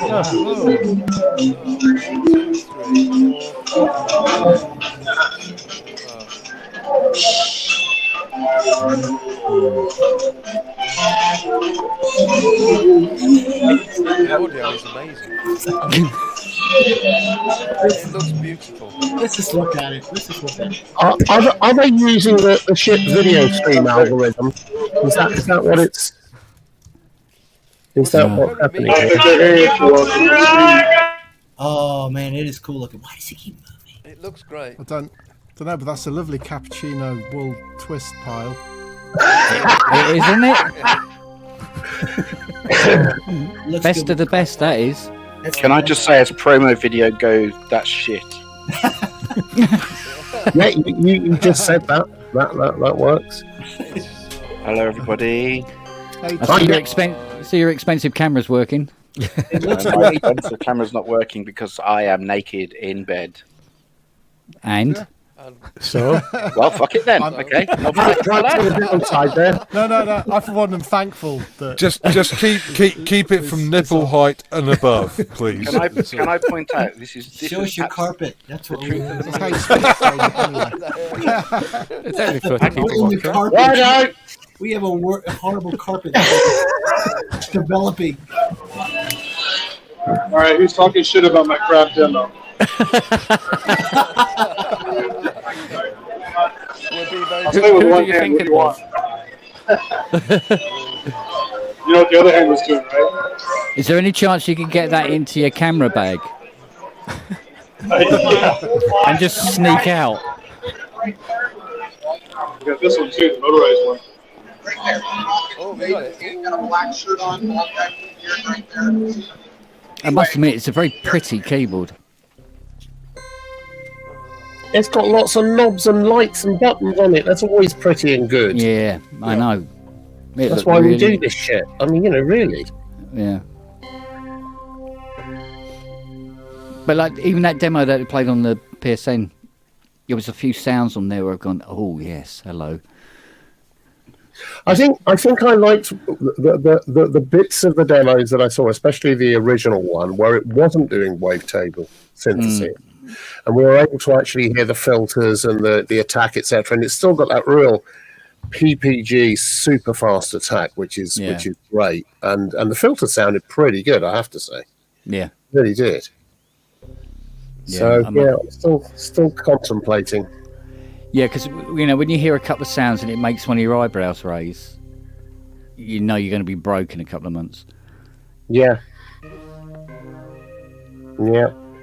So, although it's a few quid in it.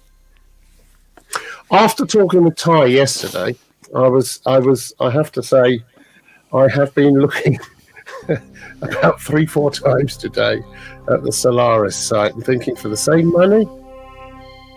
Solaris. I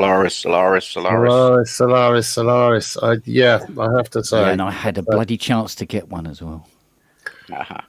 What, you just couldn't be asked to pay? No, I was really broke. Right, put the demo when it back come on, up. did you? Oh, that is cool. Save me pushing the buttons. The We fuck is weren't that? joking about getting you So you play synth a bit? I hope it sounds better than that. It's also got a waveform, digital waveform as well, but it's got analog oscillators, analog VCF, analog VCAs. If you're familiar with it, you should be able to work it out. You've got the oscillator is a custom oscillator. It goes between a square and a sawtooth. You sort of just later on. Well, I mean, just have a play this headphones if you want to hear it a bit better. Just point out. Load different patches, just been patch, and it's all strict. Load up solid patches. Or you can just have a fiddle with the knobs and make your own sound. So it's a synthesizer then. What? Do you know what's weird? I was trying to hear what he was saying, and I'm leaning forward. Well, I'm about like right here. Can I just point out that I'm at the stage where I'm trying to persuade someone to actually come down to the show in July, wherever it is, down in London with me, i.e., and trying to persuade her that it's not going to be too nerdy, and we'll actually have a good time down there. And she's currently looking at this with that look of, is this what it's going to be like? No. No, give her a credit card and point her towards Harvey Nichols and Can I just make it easier? The credit card without a lot of money on it. She just flicked the finger at you. She has no interest in Harvey Nichols. No, I'm good. What an amazing. Really? Cut that sexist bollocks, sass. I can recommend some good food stores. Royal Academy. Or other fun things to go to. There's a brilliant dildo shop over there. Oh, there we go.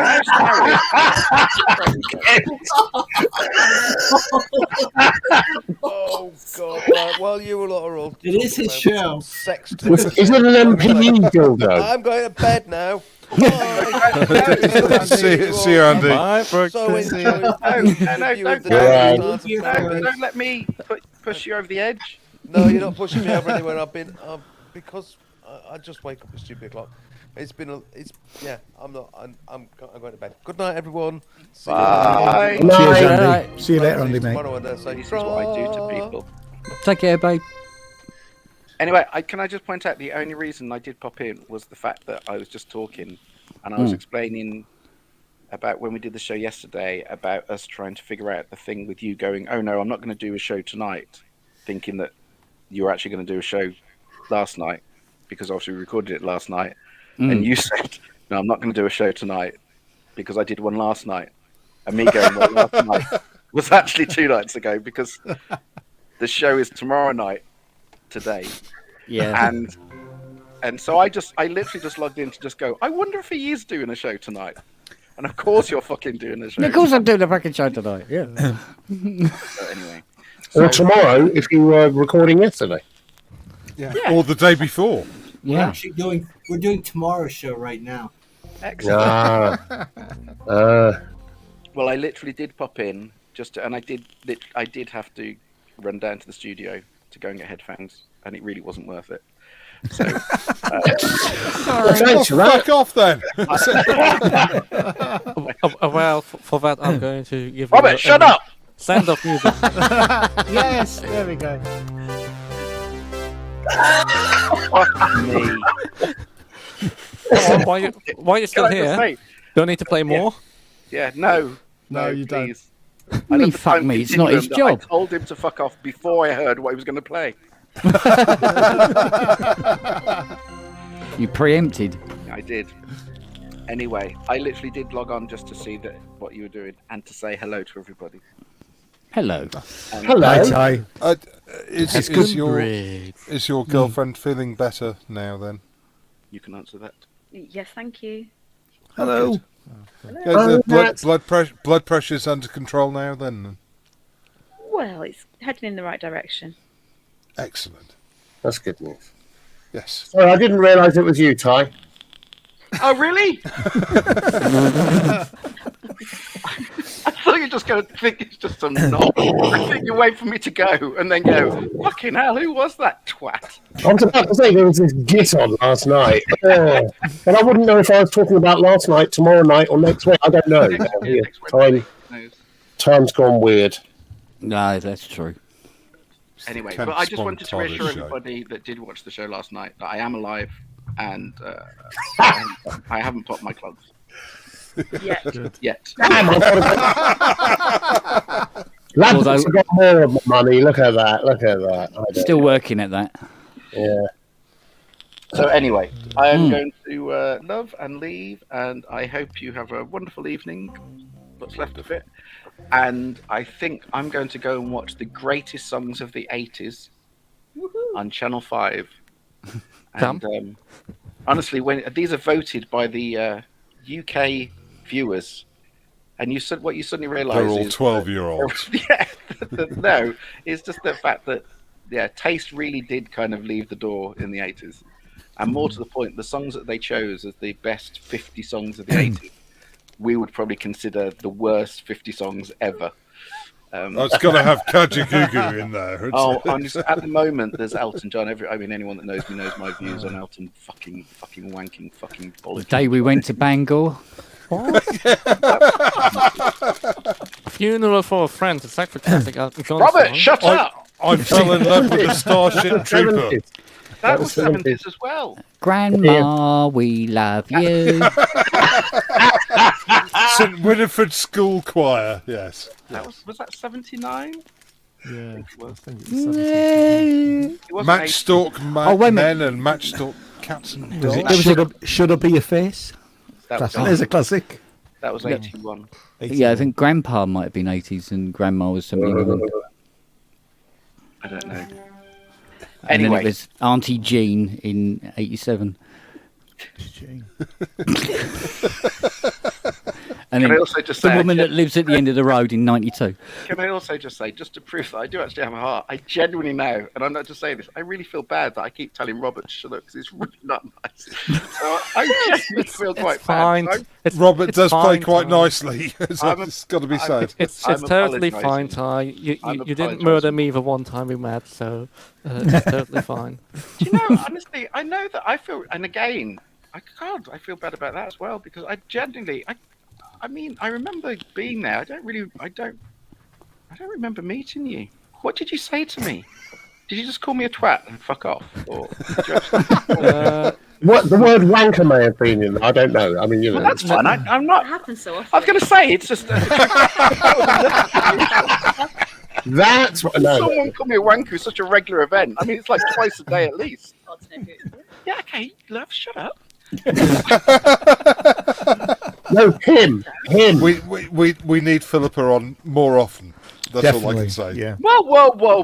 Is that instead of Ty? Whoa. Your voice sounds better, actually. If not as a replacement, but Instead of. Excellent. Brilliant. I've got a job. Well, hey. you're welcome anytime. Yeah, everyone. Yeah, can everyone shut the fuck up, please? I'm going to a synth show apparently soon, so I'll be an expert then. So. Yeah.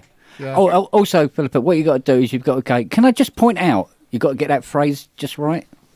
Oh, okay. Can I just point out? That's it. You got it. Brilliant. Yeah. You say that a lot. And then shout, "Shut up, Robert." Sorry, Robert. No. Yeah.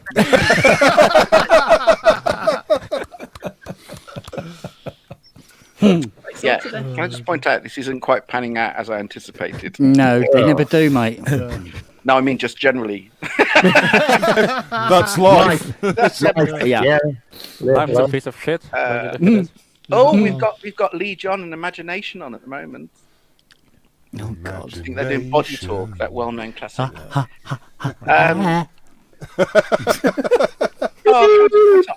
That wasn't actually a bad track. It's a very good track. No, it was all right. Yeah, it was. Take on Me by Aha. That's a classic. We like that one. Yeah. Anyway, sorry. Just going back to Robert. Honestly, what did we? Was it a long chat, Robert? Or No. It was more just bumping into each other. I was already quite drunk. Okay.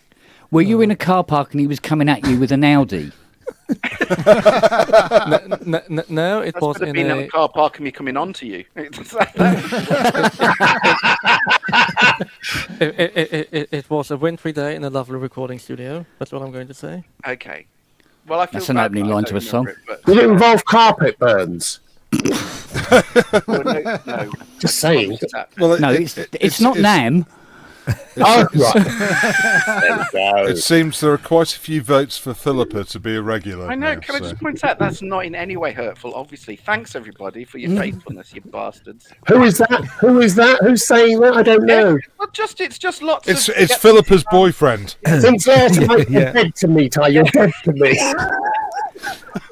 It's a naked man lurking in the bushes. Well, I can promise you about 15 minutes ago, if you'd looked in my garden, it really It would have been, yeah. There was a small weed, I believe. Scaring the grouse. Anyway. Local birds were interested. Yeah, well, don't you join in. Stop it. More Philippa.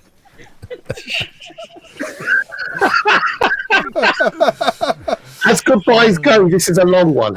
I'm enjoying it. Carry on, carry on. Ty, don't you remember what happened when Fiona used to come on? Yeah, I wonder Yeah, why she right, doesn't come on get- anymore. I think there's going to be a similar situation here, to be fair. To be One honest with time you, she's always appearance- too drunk. Yeah, one time appearance, one and only time appearance. That's fine. Yeah, not tough. Aw. Life's not... I'll send you a link, Philippa, don't worry. Whoa! You have been circumvented. More important. Which isn't quite as bad as your knob What? chopped I off.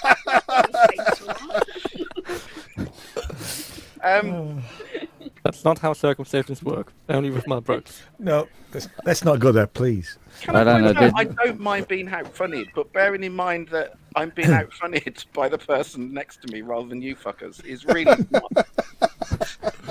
What I'm more bothered about is, can I see Cleopatra? Yes. No, Cleo is here. Yeah. Hey! Yeah, now she looks even better. Gorgeous. Give us words of wisdom, Cleo. Well, can I give some words of wisdom, by the way? Because I was watching the show from the other night, Mm. and you were talking about the bit one. Mm. Basically, Oh, yeah. kind of, who the fuck used to have a bit one? I used to have a bit one. There you go. And I loved my bit one. Mhm. And I actually had one twice. So I had one and then got rid of it when I got DX7 and then bought another one 2 years later. Mm. It's a brilliant synth, really Yeah. underrated. So Yeah. if you get unfortunately the prices used to be really good. Yeah. You had to pick one up for like 150 quid. But now the prices are going up to silly money. But they are still really good. And whoever the bit whoever one, the told- bit 99. the bit 99's well, the only reason the bit 99 is the one to go for is the fact that it's got, I think it's programmable detune, I think. But the bit one doesn't have programmable detune, it's manual detune, but there's something that the 99 doesn't have. Maybe it's noise. There's Keyboard some- split. No, it does have the bit one had keyboard split. Yeah. I mean, when Andy said it didn't have keyboard split, that's rubbish. It did have keyboard split. And it Yeah. had layering. I think it was the 99 that didn't. So it's, but yeah, bit one. He uses it on Snow Moscow. Wagoo, you're absolutely right. It's a bit one on our appearance. It is. Our Really? appearance Our appearance. together. Our appearance. Darling, there's a white both one in of the you? garage. Does what? There's a white one in the garage. And does it work? What edition is it in? I don't know. And whose is it? I don't know. Okay, get it working, and I will buy it off you in an instant. Buy. Because that will be a bit 99. I don't think it was a bit one. I think it was a bit 99. Was it the 99s that come in white, wasn't it? Yep. Anyway, they're really good. A Really bit good. like most of us, I suppose. We will talk if there really is, and you can get it working. That's a slow burner, that one, wasn't it? Yeah. What was it? I didn't hear it. I was too busy talking. It's the lovely racist. I said the bit 99 comes in white, but then so does most of us. It's still a slow burner. It really is. No, I Fuck got it me. straight away. Yeah. It burns. Yeah. Oh, never mind. Anyway. I miss my MKS80. I do. Oh, I got rid of my MKS80. Have you tried getting your site calibrated? I never. The MKS80 never did anything for me from. Oh, I loved it. It just sat Another there slow behind burner. everything else. Behind everything else. It was a But one. which version of MKS80 did you have, Ty? I had the Shit one. no, The Mark IV? no. The one I think it was Mark III. I think 5. wasn't the Mark. Oh, I don't. It wasn't the latest one. It was meant to, when I bought it. I can't remember. Wherever when I bought it, it was the one to have. It wasn't the one that everyone said. The latest one. Was where that the they, Curtis one? Yeah. Yeah, Sorry. I don't know either. I can't remember whatever it was. It was the one to have. It was the version to have, and I had it with the programmer, and it just never really did. Really? I Yeah. love my MKS. I preferred it to the Jupiter 8. Good God, man. No. Well, I did. I just, it was velocity, so you could do more. I loved it. I loved it to That's people. great. There's lots of things that I love that other people think are shit, so it's Yeah. fine. Yeah. So, Yeah. anyway, I'm going to disappear now. So. Bye, Philippa. What do you mean disappear? Good night, Philippa. Bye, Good night, Philippa, and say good night to Ty for us. I will, yeah. Bye. Bye, Philippa. You're Bye, our Philippa. favourite. Bye, Philippa. Hope to see you again soon.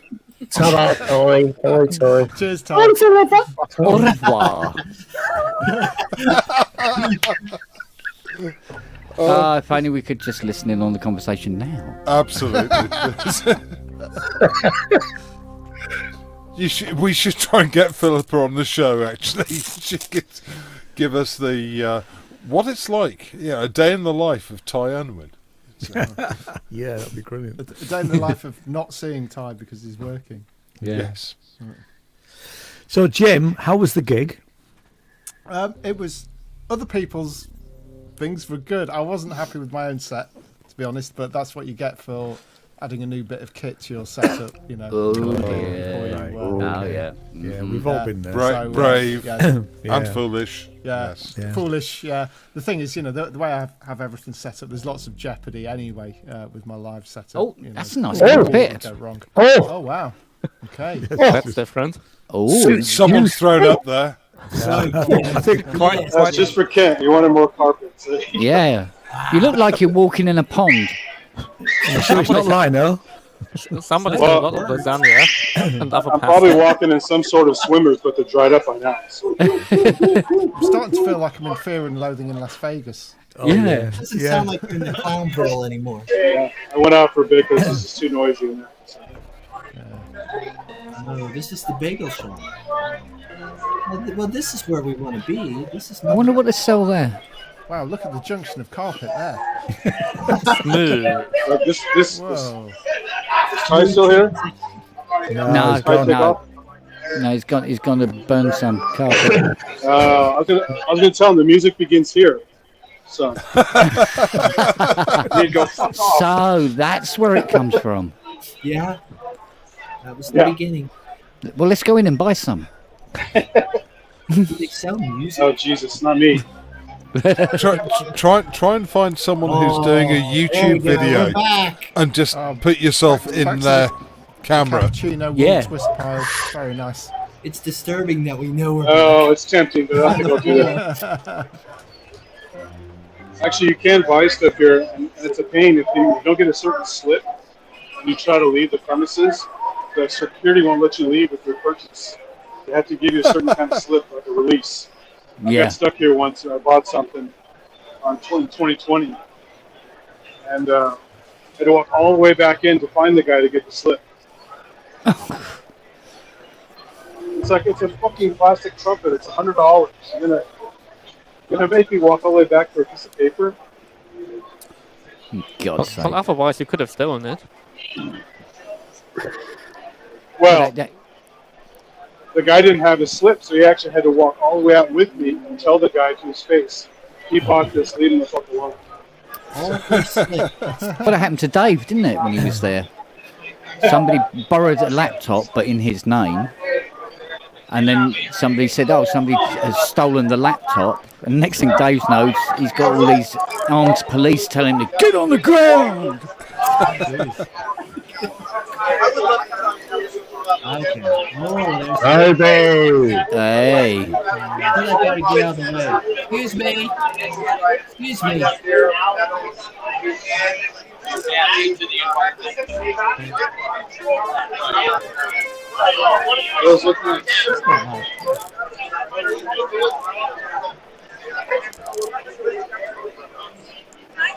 There's some red.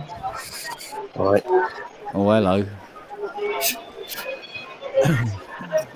Getting to the expensive end. We have the porn style carpet for the earphone. Yeah, we like Schneider's Büro.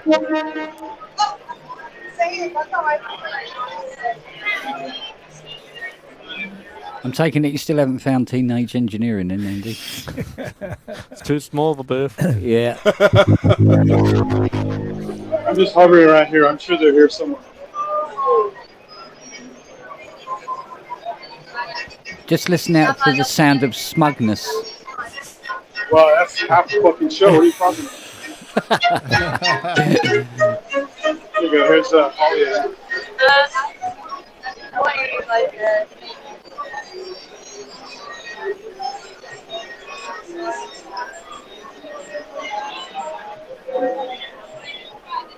You bet. Yeah, all we've got to do is find a bunch of people with kale smoothies going, oh yeah. I've got to say that it didn't look particularly inspiring. It's sort of What, the overhang? no, just the show. NAM in general. Show, yeah. Sort of, Oh yeah, I know it's not. No. I think that if I went, I mean, I can understand why people go postal. You know, it's sort of the concept just doesn't feel right for me. Have you ever been to any trade show? They're always terrible. They're all, yeah. But I have to say that, but since music is meant to be really creative, it's there's a passion, and that just looked so fucking corporate. It's very, it's very, very corporate. Well, yeah, but it is only a corporate event. It is a trade show. It is to meet your distributors and your dealers. Yeah, but that's like the whole point of it. To be honest, I'm not most for us. disturbed by the transitions of carpet. Yeah, I know. It's quite bizarre. It's so tasteless. Yes. I mean, I got to the point where I just stopped going to all of them. But I mean, Synthfest isn't a trade show.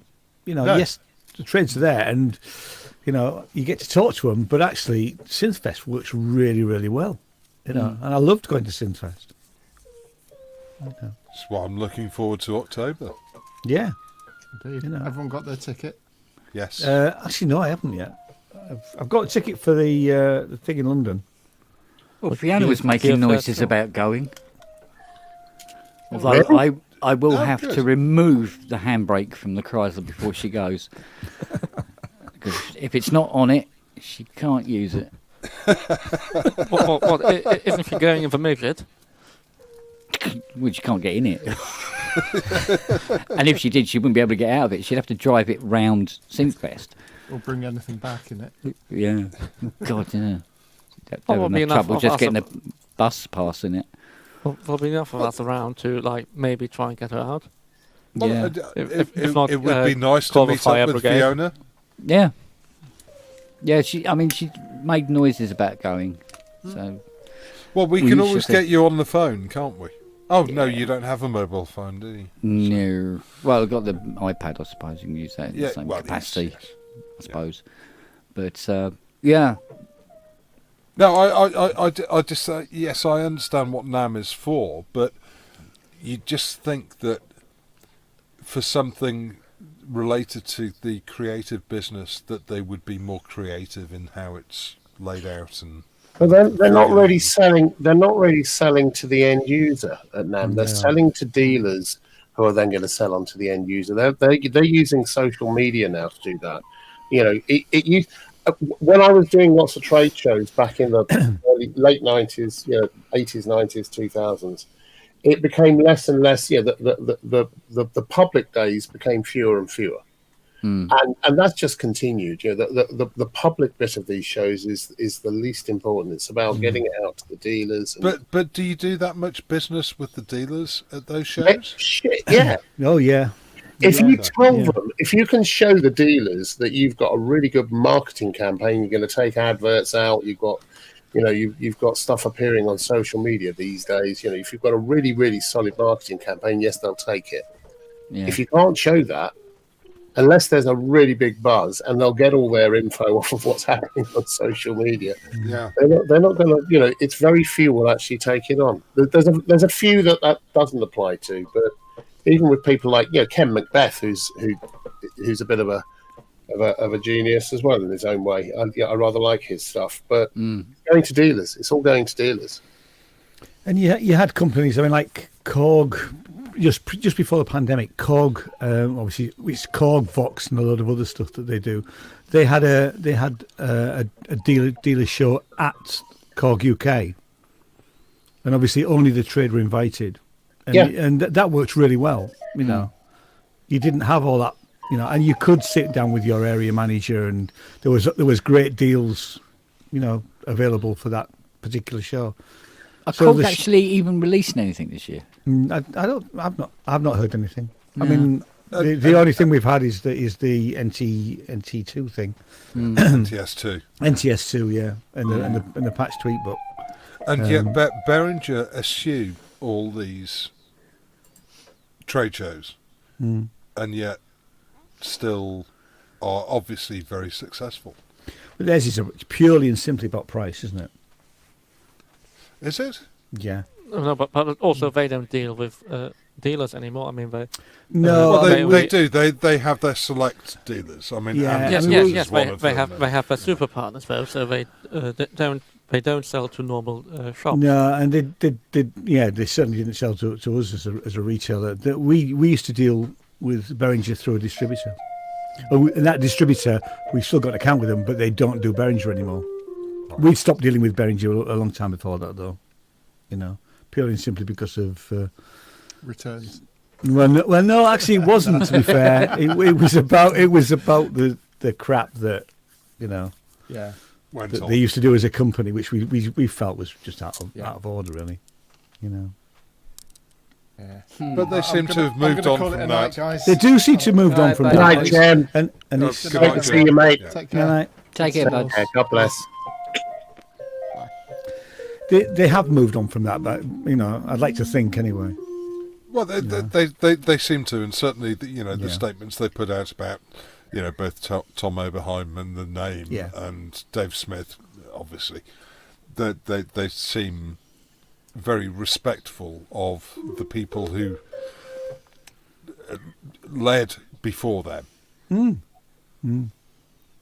I think what's interesting about Behringer is they're doing copies of original synths. They're not updating them massively. So, like we were talking about this again last night, the PPG thing that this new company is doing. It's a homage to it, but it's taking the next steps. Yes. And it's what PPG would be doing now, whereas Behringer are just doing a straight copy of the original. Yeah.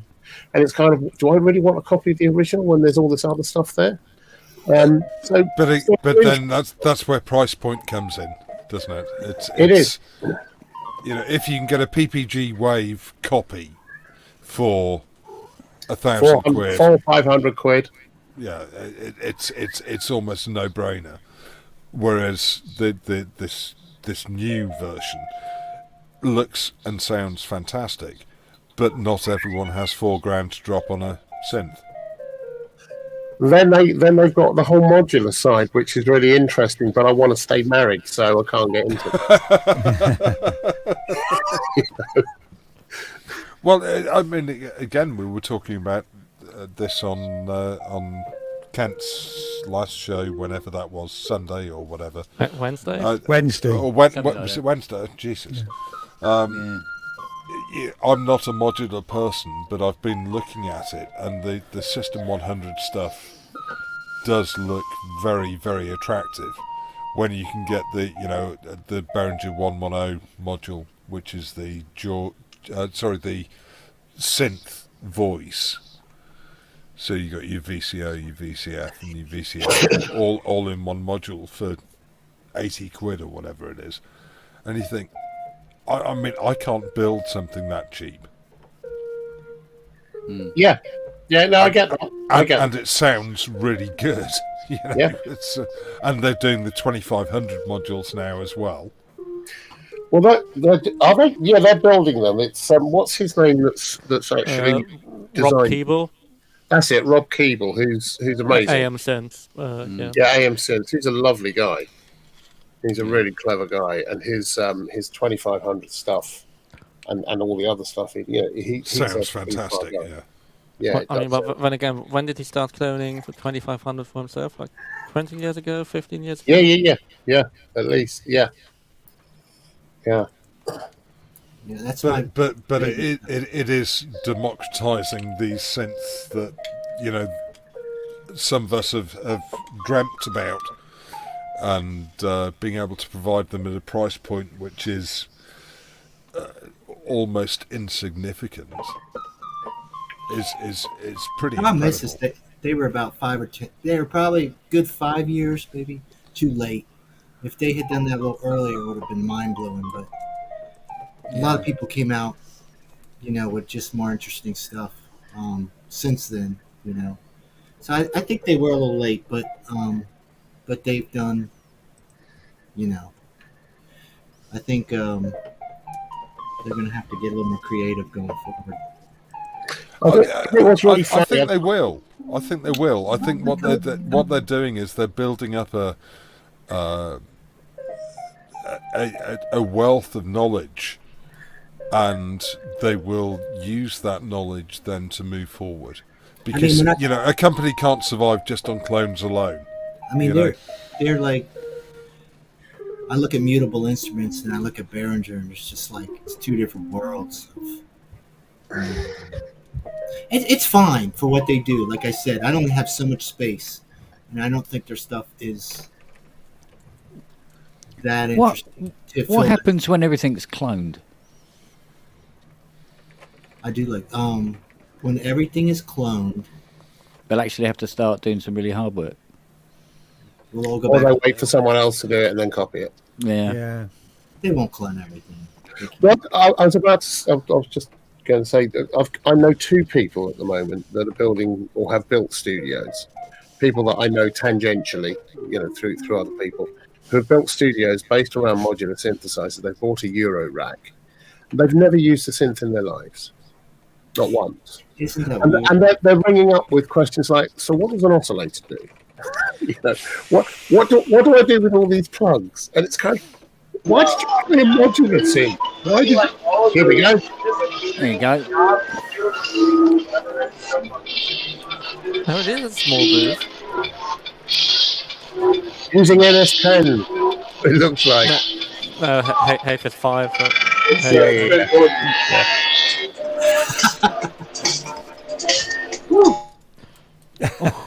Man. That was good. So yeah, I wonder how much of the modular thing is a bit like almost like apps. People with disposable income buying lots and lots of apps for their phone that they'll never use because they don't understand it. It does have a certain cachet. Yes, that's the word I'm looking for. That I think some people that are into it, are kind of doing it, but I don't. For me, I don't think it can do everything, but it does some things really interestingly, Yeah, no, it does. And there's definitely some really creative minds.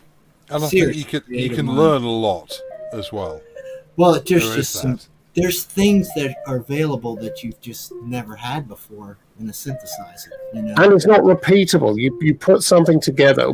That's what I love most about this stuff. I think it's the organic, unrepeatable nature of modular synthesis, where you put together a batch which is doing something completely mad or as you expected, but you can't really get back to that again.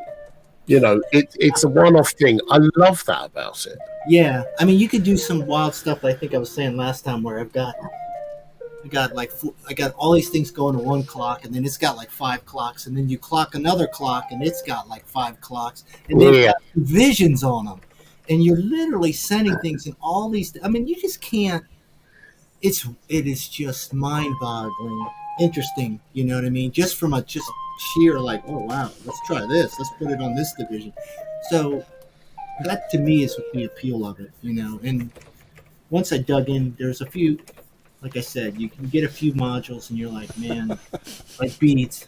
And that stuff is she's just so brilliant what she did with it, And there's other ones and you just go, they come up with this stuff. But it's its thing. But it is definitely cachet right now. There's definitely people into it that I think it's a train set.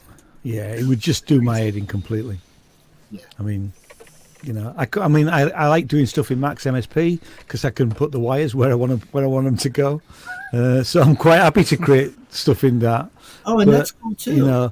But I just, and I get the physicality of modular, but I just think I'd lose my life, really. I would spend, I would get into it and I would spend too much time, and I've been resisting for a long time, and I will continue to resist. It is. Yeah. It's going to be, the first year is going to, my first year was tough. Like, you were really pissing away a lot of time. The good thing is, hopefully you hit exhaustion. Yeah. And you just go, okay, I just... But I've got to say, I find the same with, sorry, my favourite subject, apart from Behringer, obviously. The Kurzweil vast system is sort of, you think you know it, and then you'd learn that there is actually more to it. And when you listen to some patches that some people have put together, and you think, how the hell did they do that? And you look into the programming, and you just go, wow, I didn't know you could do that on this. The EMU stuff, which I do bang on about because I used to work for them, but the EMU stuff, this kind of beastie here, it's got essentially the whole modulation the back modulation patching system, and all of the different processes that it uses hark back directly to the original EMU modular. So it's got lag processors and quantizers and all that kind of stuff. There's just NAND switches and all that kind of thing. Yeah. So, and you can apply so many of these things, and you can get lost. But here's the thing with these: I can save it. Yes, exactly. Same here. Yeah. With Kurzweil. But on the other hand, I also, sometimes if I need it, I'll go and hire someone, or I'll go and work with someone that has a modular setup they really know well. Because guess what? I haven't got time to learn it, and they really do. So we'll play around and come up with some stuff. Ian Body's great at that kind of thing. Ian Body's just amazing. Yeah. And, go and see an Ian or someone that really knows it inside out. It's probably like everything. You're best just to stay with one thing for a while.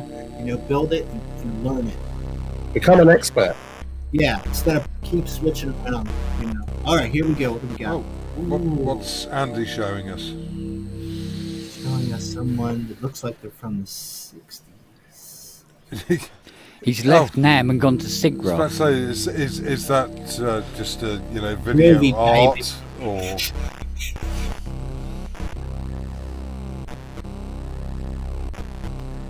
Well, get some WD-40 in that switch, mate.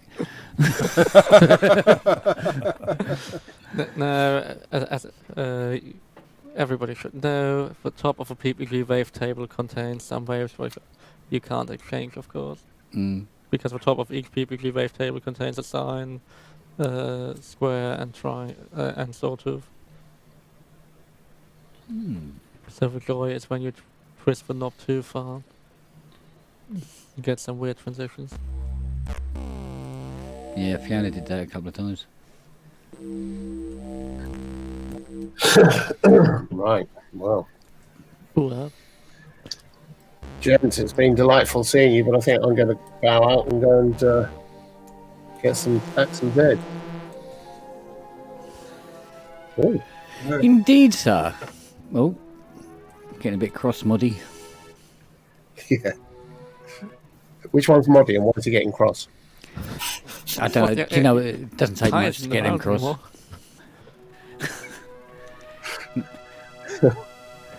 Well, I played Go to Sleep, and I think he's dropped off. Yeah. I'm getting that way. Yeah, same here. Yeah, me too. Oh! Righty, hey guys. I don't think I can take any more carpet sales. Oh, hello. Now, if they come up with some decent lino floors, some decent vinyl flooring, then you're in. No, old school linoleum. Yeah. You know what? I must admit that Wave 3 thing looks very, very, very, very nice. It does look nice. Anything with 70 really nice. knobs, it's got to be worth playing with. Yeah. Gotta have knobs, lots of knobs. Well, yes. If you want a hands-on experience. Easy, Tiger. There are people watching this. A phrase you hear Really? often Are in they? the convent. Where's the soap? Yes, it does, doesn't it? Yes, indeed, sir. Anyway, yeah, it's 1:15. I'm gonna call it a night. And, I think we are. aren't we? I'll wish Yeah, I you think all we all are. What? We haven't reached for 4 hours yet. a wonderful weekend. Good Started night, late. John. John's going as well. John Simpson. Cheerio. Good night, John Bowie. Yes. on that point, I'll go. Take care, folks. See you, All right, Sash. great. Bye. See you, Sash. Right. Bye. Good night, guys. Right, take Bye. care, take care, Bye, everyone. everybody. Look after yourselves. Yeah, bye. See you next Bye. time. Bye. Yeah.